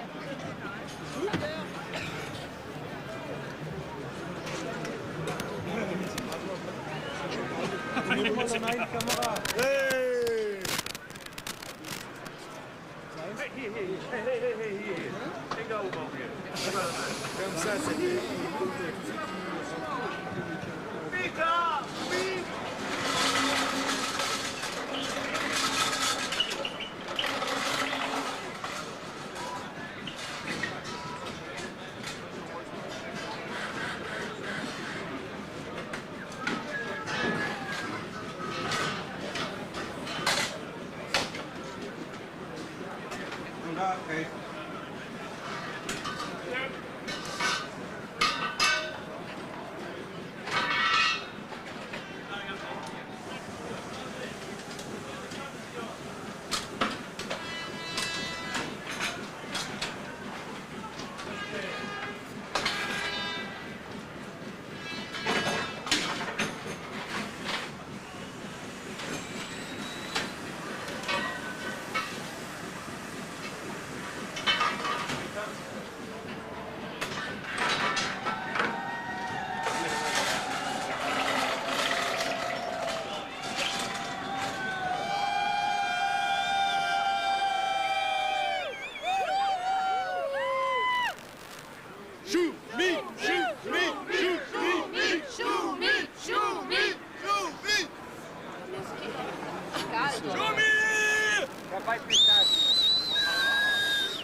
toch weer verder kan. Maar Frenz en Schumacher zijn geen vrienden. Montoya op dat moment aan de leiding. Maakt dan een pitstop, valt weer verder naar achteren en valt zelfs uit. Want de motor van de Williams wil niet meer. Helaas voor Montoya, hij had tweede kunnen worden achter deze Michael Schumacher. Die hier even voorwieltje blokkeert aan de linkerkant. Dan Eddie Irvine. Voor hem is het ook afgelopen. Kan zijn Jaguar aan de kant zetten. En hij gaat gewoon onverstoorbaar verder. Maar alweer zijn 6e seizoenzege. Mooi gevecht nog even tussen Coulthard en Rubens Barrichello. Met als inzet de 3e plaats. Maar Coulthard komt er niet voorbij. Hij moet genoegen nemen met de 4e plaats die recht geeft op 3 punten. Kijk, dit was het moment waarop het misschien gekund had. Maar Barrichello blijft er net voor. Michael Schumacher wint. Ralf Schumacher wordt tweede. Barrichello derde. David Coulthard vierde. Jarno Trulli vijfde. En Nick Heidfeld zesde. En dus viert Ferrari feest. Gisteren pole position voor Ralf. Vandaag de zege voor Michael Schumacher. Het kan niet op in de familie Schumacher. Kushandje van Jean Todt. En hij koestert zijn 3e plaats. Mooie opsteker voor Rubens Barrichello. En dan is het weer het champagnebal onder leiding van Michael Schumacher. Die een nat pak haalt door toedoen van broertje Ralf. Applaus voor de nummers 1, 2 en 3. Michael, Ralf en Rubens Barrichello. Schumacher wint voor Schumacher en Barrichello dus op de 3e plaats. Dat is de uitslag van de grote prijs van Frankrijk. Over 2 weken zien we elkaar terug. Dan zijn we in Engeland in Silverstone. Ik dank u voor het kijken. Tot dan.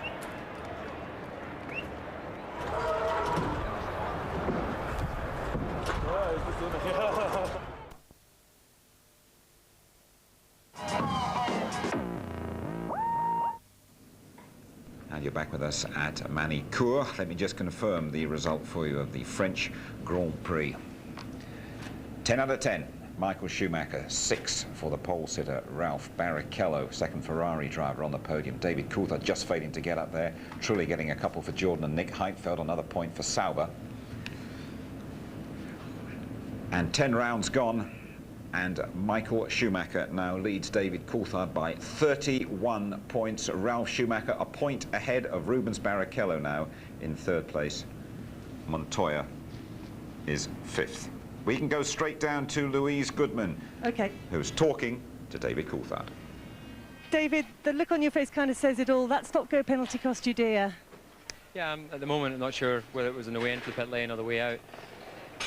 I was very surprised when I got the call, but you know, obviously I did speed, so you have to pay the penalty. You didn't give up though. I mean, you kept going at Rubens at the end of the race. Did you think you could get past him, or were you just trying to hound him into a mistake? I thought that was the most likely scenario because I couldn't actually get close to him out of any of the corners, and he was always quick through turn 3. So it was only under braking at the hairpin that I had an advantage, and unfortunately with his speed through turn 1, 2 and 3, I was never really close enough to make an attempt. The gap to Michael obviously getting a bit bigger now. Is the job still achievable though? Yeah, I think that all we can do is wait to the end of the season and review where things are, rather than trying to guess what's happening during the course of the season. You know, it's entirely feasible he could not finish a few races. And it's entirely feasible that you could do well at Silverstone too, because that's always been a good race for you. Yeah, no, absolutely. You know, we've won the last couple of years, and it'd be great to have a win in home trial again this year. Thanks for talking to us, David. David Coulthard with Louise Goodman, a 3rd successive win at Silverstone would do absolutely fine. He does need it, doesn't he, Tony? But I mean, just looking at him there, he was downbeat, he was a bit deflated, and he would know that that 10-second penalty that he picked up here is a major slap in the face for him. It is a big slap in the face for him and for McLaren as well. He is coming into pits now. What we're talking about here is, did he press the button in time when he came over into pits? Is it a software problem linked to not bringing the speed down sufficiently as the car goes out? Because they tell them over the radio to put it out, the flap comes out, the light goes on and off. Now we can't see the light going on and off there at the back of the car. So there is a possibility that it was some software problem, because potentially Häkkinen had a software problem on the grid as well. What we all thought with this succession of failures to get off the grid earlier in the year, that this was linked just to the launch control. But in fact, Adrian Newey told us that it was the engine software itself, the program that switched the engine off. He wasn't even sure there whether he was done for speeding going in or coming out of the pit lane. No. So, and that won't be cleared up for some while. But, you know, it's a very, very expensive mistake, and there's been these little niggling problems for McLaren this year. And I'd just like to add my comment, say we have been robbed a couple of times of potential battles. The other one was at Monte Carlo, and if you remember David thumping his fists on the steering wheel, went and ended up having to follow Bernaldi around, but he still got points. He still got points. It meant an extra stop for him. He had to stop 3 times. So did Rubens Barrichello. And I remember last year he managed to get past the Brazilian, and David almost did it again this time. Couldn't quite manage to get on the podium, could he? He couldn't quite manage to get on the podium, and this is Barrichello's third place, by the way. Look, and that's Barrichello running wide there. And David must have thought, right, I'm in here, it's a chance. These two have battled at the British Grand Prix. These two have battled in the British Formula 3 Championship, you know, back in '91. They know each other very well. They're used to battling together wheel to wheel, and they give each other just about enough space. It's a nice, safe battle, but unfortunately, DC not on the podium. Absolutely. We can go to the press conference now. We can hear from Rubens Barrichello, we can hear from Ralf, and we can hear from Michael Schumacher. Finishing third is a good achievement. Yeah, I'd agree with that one, Rubens. It means another good day for Ferrari. They are now, what is that, 52 points clear of McLaren. Williams 13 behind McLaren now in that clear third place. Sauber still a point ahead of Jordan and BA Honda. BA Honda are in 6th place. Back with you in a moment to complete our coverage of the French Grand Prix. Hello once again from Manicourt. Tony, let's go back to the start of the race. We were all wondering if there's going to be a bit of payback time. Ralf against Michael Schumacher. And he was reasonably uneventful, I guess, but Ralf got away very well, didn't he? He did get away very well. He said, I owe my brother one, but in the end he didn't need it because it just revealed in the press conference there was a slight problem with the clutch, and Michael was certainly slow away there, nearly got swamped by the pack. That's evidently why David Coulthard got alongside him there, but had to pull off. Let's look again. Schumacher, Michael on the left, but he still does. He just moves across onto the inside as well on Coulthard. Nearly gave him the squeeze there you saw from the aerial view. And David doing very well just to stay out of trouble and not bash wheels with him. God, he's so aggressive off the start, Michael Schumacher. Especially if something goes wrong, he'll steer across to them as well. That's absolutely right. Let's go to the pit stops, and the Williams crew had a bit of trouble, didn't they, with one of Ralph's tyres, although Ralf didn't seem to think that was a crucial aspect of the race. Well, it's the right rear that we've got to watch here at the back. The fuel hose there is still on at this time. We're up to about 7.8.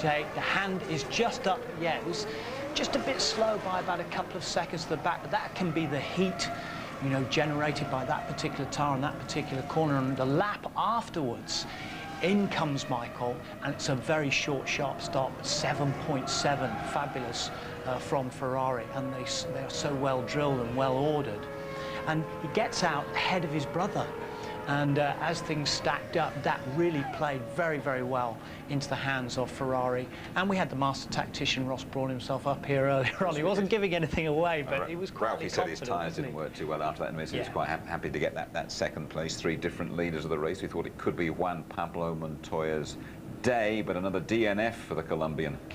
Yeah, you know, it's a strange one, this, because BMW haven't had an engine failure this year. There have been hydraulics failures, like in Austria and like in Australia, but it is very rare, obviously, for BMW to have a failure, and they've done a super job on that engine. But he went on the harder tyres, and he stuck out there, and I must give full credit to Juan Pablo, because he's been building, so he's taking the aggression out these days, and he's trying to learn more about Formula One. I think DNF did not finish. That applies to Eddie Irvine as well. He certainly had his moments in the race, though, and here he is chatting to Kevin Piper. Well, Eddie, hard lines in the end, but what a strong run. No, it's great. I have more fun. This is the slowest car I've probably ever had for qualifying, but it makes the racing interesting. You're always coming up through, and you know, we've great tyres, and that's what I think what's making our qualifying performances a bit weaker, because I think the Bridgestone's aiming more for qualifying, and the Bridgestone guys are getting ahead of us in qualifying, and in the race we're much quicker, but we got to overtake them. But it makes for great racing, but it's hard work. But in the end, it's It's going to be hard work for David Coulthard to pull it back, but Silverstone next time round, he'll be pleased about that anyway. I think there'll be fabulous support there. You're going to see the Soltars out there, you're going to see the Union Jacks, and everyone should really get behind David Coulthard, because that will really give McLaren and himself a big lift. And if he can get the treble, that'll be the first time since Jim Clark that a British driver will have done that. And why not? He's been excellent at Silverstone over the last couple of years. Good, Tony, thank you very much indeed. So next stop, Silverstone it is. Martin Brundle and all of us are very pleased that we're back there in mid-July. This beautiful lineup of Formula One transporters breaks away now and moves to Silverstone for the next Grand Prix. We'd love to see you there. You must come and see a Formula One car driven in anger. If not, watch us on F1 ITV.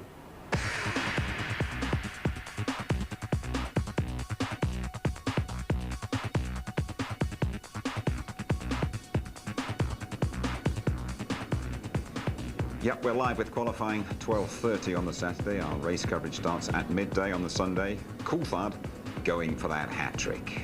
Hi, this is David Coulthard from the West McLaren Mercedes team. Make sure you're watching the Silverstone British Grand Prix here on F1 ITV. ITV F1, F1 ITV. Same difference, David. Don't worry about it. It's going to be Murray Walker's commentary farewell to Silverstone. We're expecting all sorts of Murray-themed banners. We have a prize for the best one on the Saturday and the Sunday. Get riding, get thinking. Okay, highlights 10 o'clock ITV2 tonight, 20 past midnight on this channel. Repeated ITV2, 7:30 tomorrow. No encore for David Coulthard in France. Grand Prix victory number 50 for Michael Schumacher. One more and he equals Alain Prost's all-time record. We will see you at Silverstone. Bye-bye.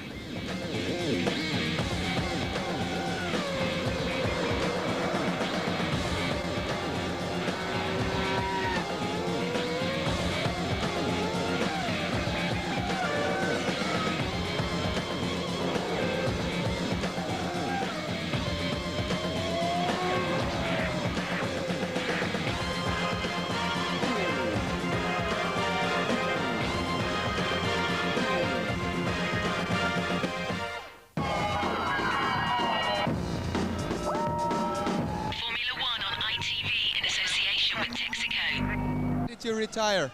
Engine, we had a problem with the engine. It's a bit disappointed, but you know, we've been performing really well all weekend, and it really paid off what we did with the tires.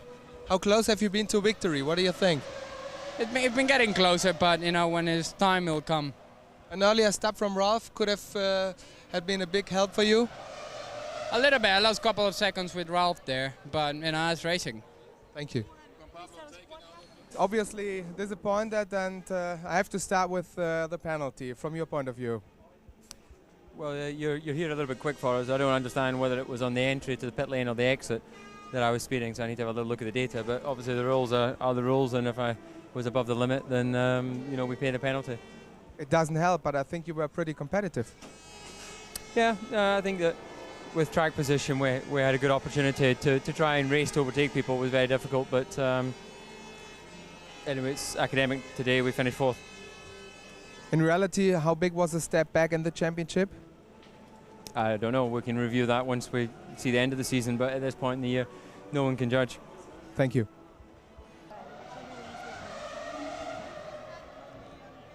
Okay, he's with me. Do you want to come to me now? Just start. Quick as you can. Yes, I have Mika with me now. Mika, I know you're not able to tell us exactly what happened, but just tell us the thoughts that went through your mind when you stopped. Mika, was ist passiert? Well, I think simply it's just what's going on in my mind that time. You know, it's like feeling like you cannot believe it. You can't believe how bad luck I had that kind of situation. You know, when engine started, I thought everything is fine, and then suddenly stopped. And I just sat there, and the team mechanics tried to do everything to make the car to start again. So I was super disappointed, but I walked away again and said, well, just have to look the future and try to still to look very positive, you know. After such a frustrating season so far, Mika, is it something you really waiting for October to start on the next season? definitely this season has been a very disappointing. So I'm sure the future is definitely is in my mind. Thank you.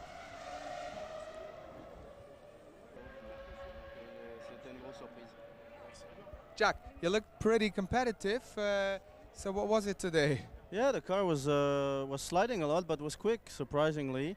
But then, I don't know, something electrical, the car just switched off. You think there's still light in the end of the tunnel? I hope so. Thanks.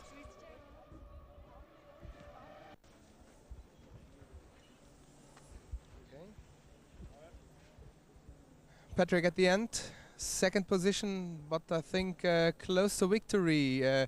So what went wrong at the end, not to win here? Well, we lost the lead in effect at the first pit stop. We had a problem at the first pit stop, and then I haven't spoken to Ralph since, but he wasn't very quick on the second set of tyres. And anyway, second place is better than out, but pity about Juan Pablo's situation, otherwise he would have been very close in there as well. You had a little discussion with Ralph, I think, on the radio for the second pit stop. Can you tell us about it? I didn't. No, I don't talk to the driver directly. It's all done from the pit wall by either Sam Michael or Craig Wilson, his engineer. So, no, there was no great discussion at the second pit stop. So whose decision was it to do the second pit stop at this time of the race? It was the team, really, because we certainly asked him to come in because he was going very slowly. Juan was behind him, able to go a lot quicker, and it wasn't so much that we were worried about Juan's position, but Barrichello and Coulthard, by Ralph having a problem and going so slowly, it was pulling both of our cars back into Barrichello and Coulthard's clutches. So we decided that it was in the best interest for our team generally to call Ralph in. I mean, it's over now, but just guess if Ralph would have been in a bit more. Was there a real chance for Juan to win today? Well, certainly Michael seemed to be slowing up a bit at the end. I suspect they may have had some temperature problems or something like that. He was certainly taking it quite easy, but yes, it's always a factor, but you know, both guys are there to race and make the best of their equipment. Yeah. So at the moment, how would you see the gap between Ferrari and you? Well, I mean, again, phenomenal reliability from Ferrari that they achieve, and it's showing up in the points they have in the Constructors' Championship relative to everybody else. And, you know, we've still got to be a little way to go before we can achieve their level of competitiveness and reliability. Thank you very much. Okay, thanks.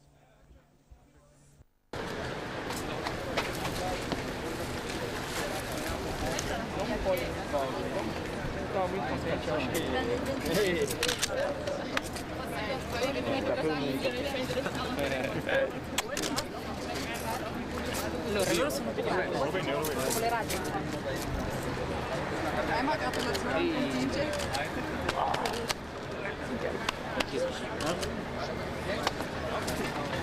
Ja, was heißt das jetzt für Sie? Das heißt, dass es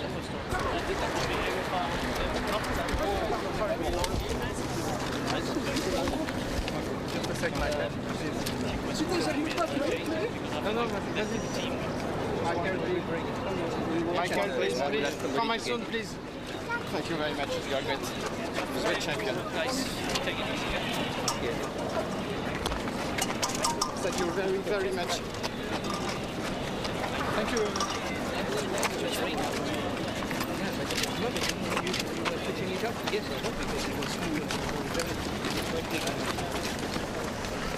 Give a little bit of this race, guys. Yeah, you too.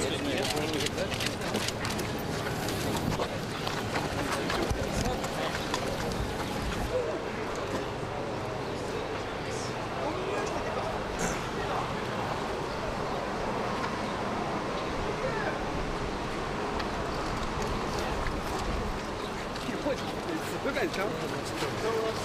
was quite happy seeing Ruben third. I mean, it was quite an exciting race.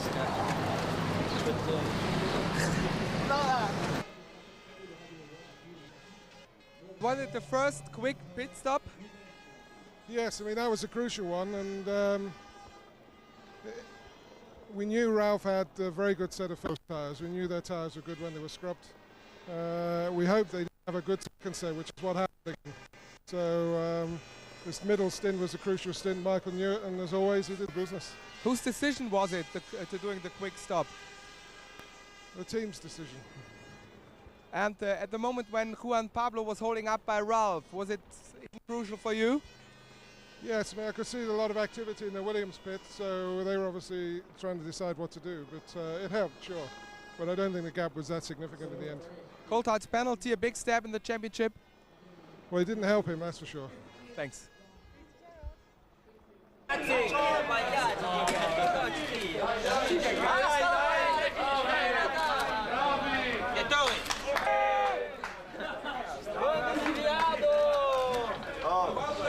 Dateli sopra.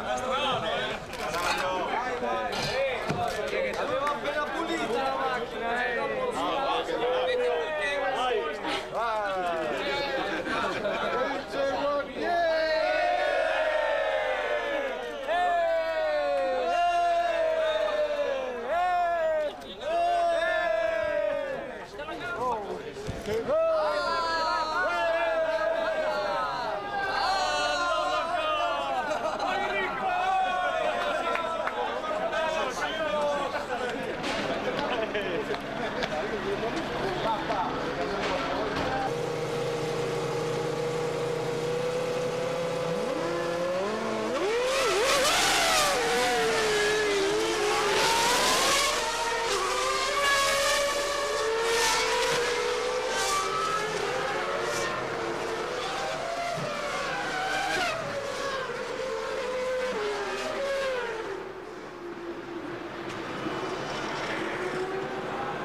Jusqu'à maintenant, tout le monde est en pleine contention. Extérieur, pole position, la BMW Williams de Ralf Schumacher, intérieur, la Ferrari.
looks like something is seized.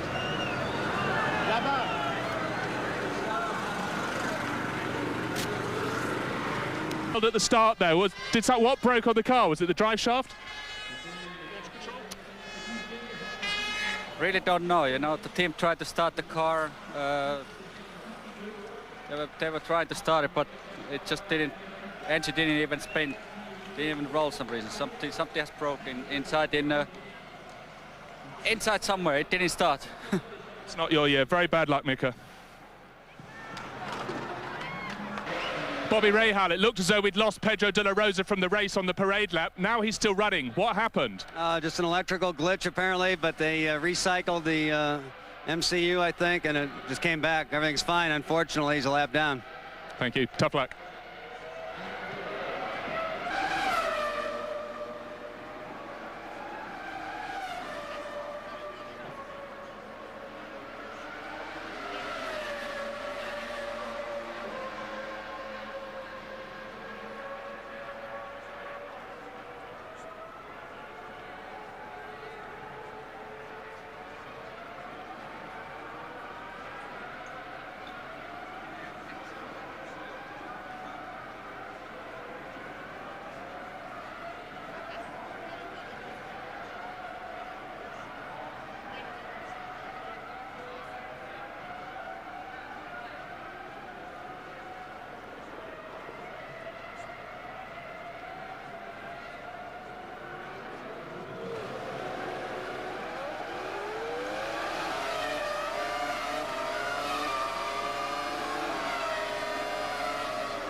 Jack, what was the problem? The car just switched off, basically. I'm not sure why. No warning, just kaput? Yeah, suddenly. Tough luck, Jack. Thank you.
Juan Pablo, great race. What happened?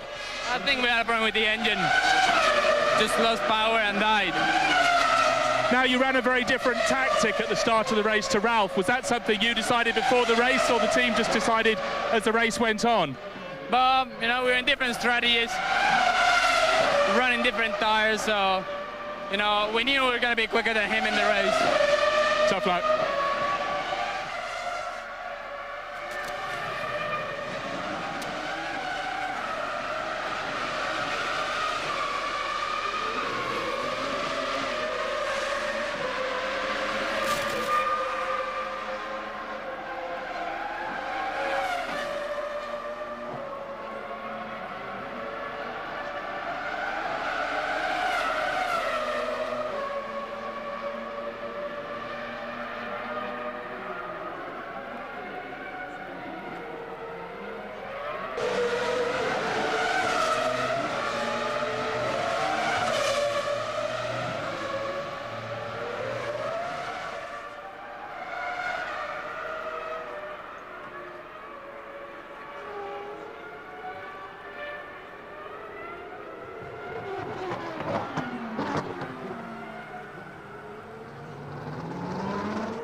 And hello once again from Manicourt in rural central France, where Michael Schumacher, Ferrari's most successful driver of all time, has won this race for the 5th time in 8 years.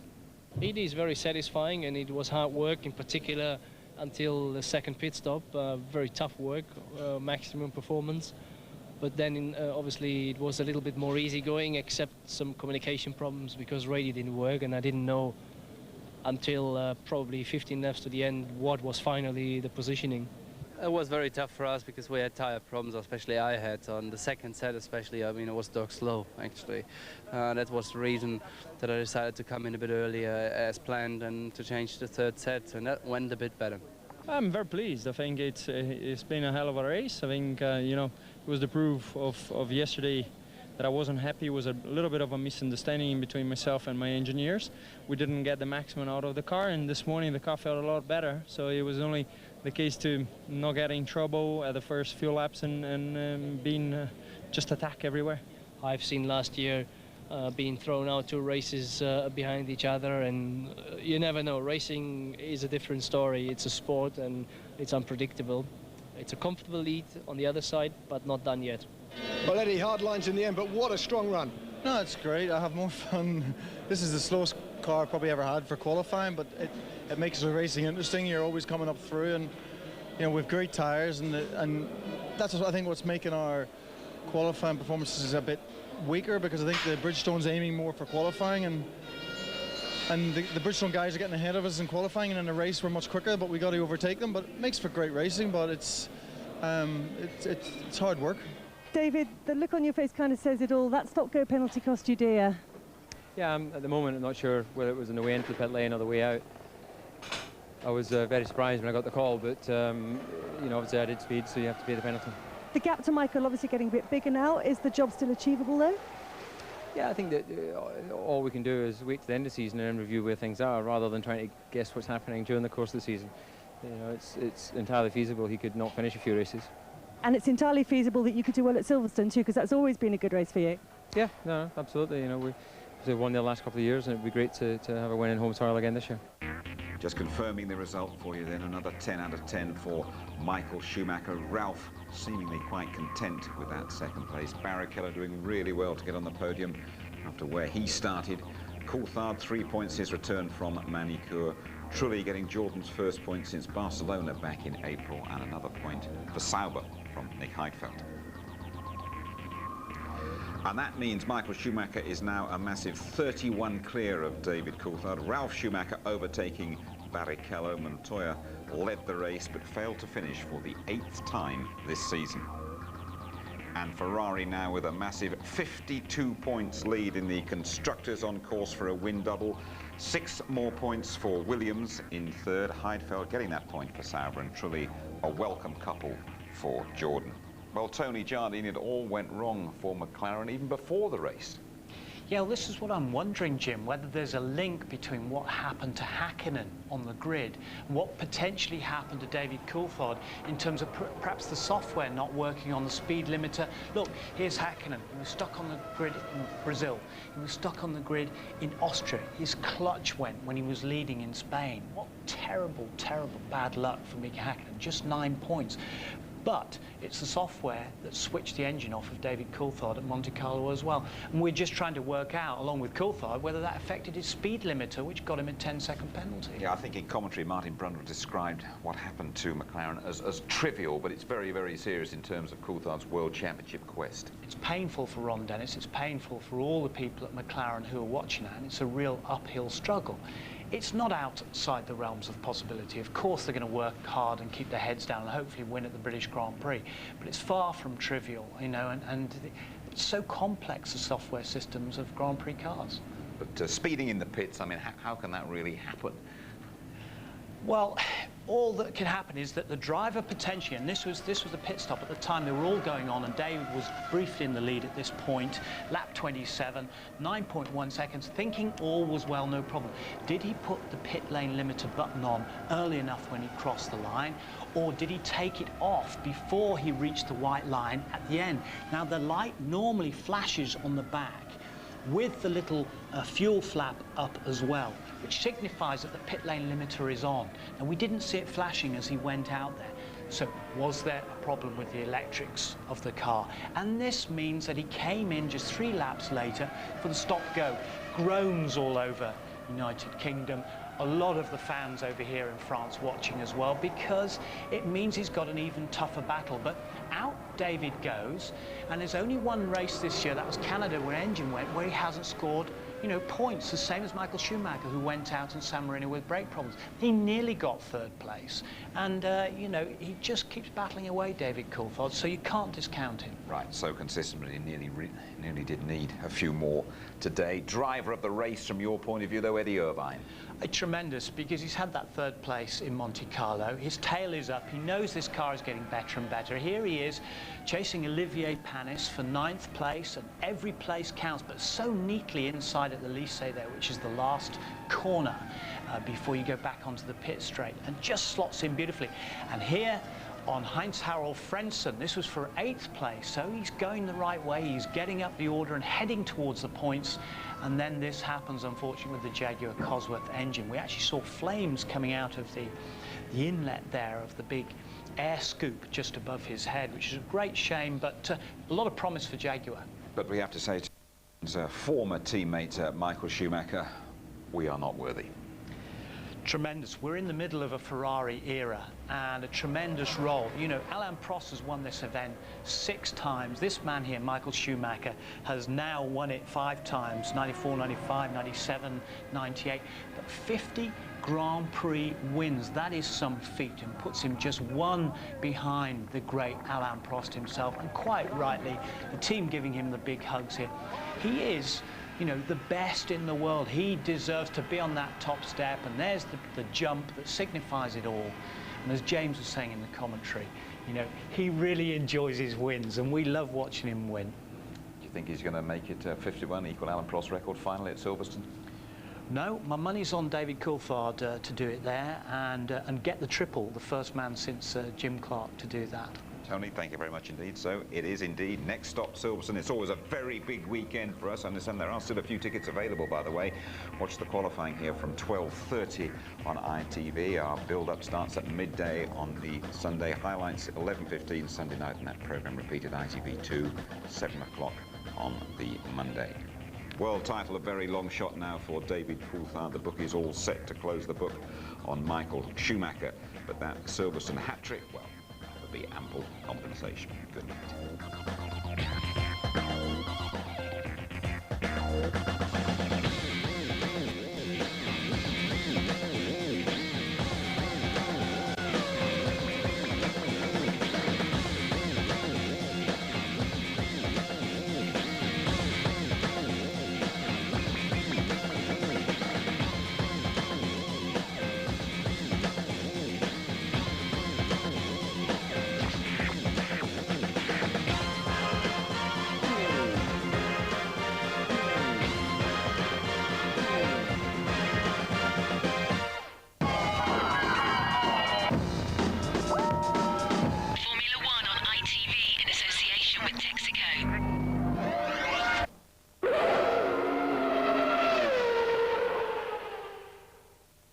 If you'd like to know more about Formula One, the website address sponsored by Foster's is www.itv-f1.com. Says he's a great enthusiast for greater integration across Europe. So we will be seeing them pushing in that direction. He's already talked about turning the Council of Ministers of the different European countries into a sort of second chamber of the European Parliament, having an elected European Commission. It's all that old integrationist stuff. The Belgians are also talking, their Finance Minister Didier Reynders, about harmonising European taxes. Scandinavians are going to run a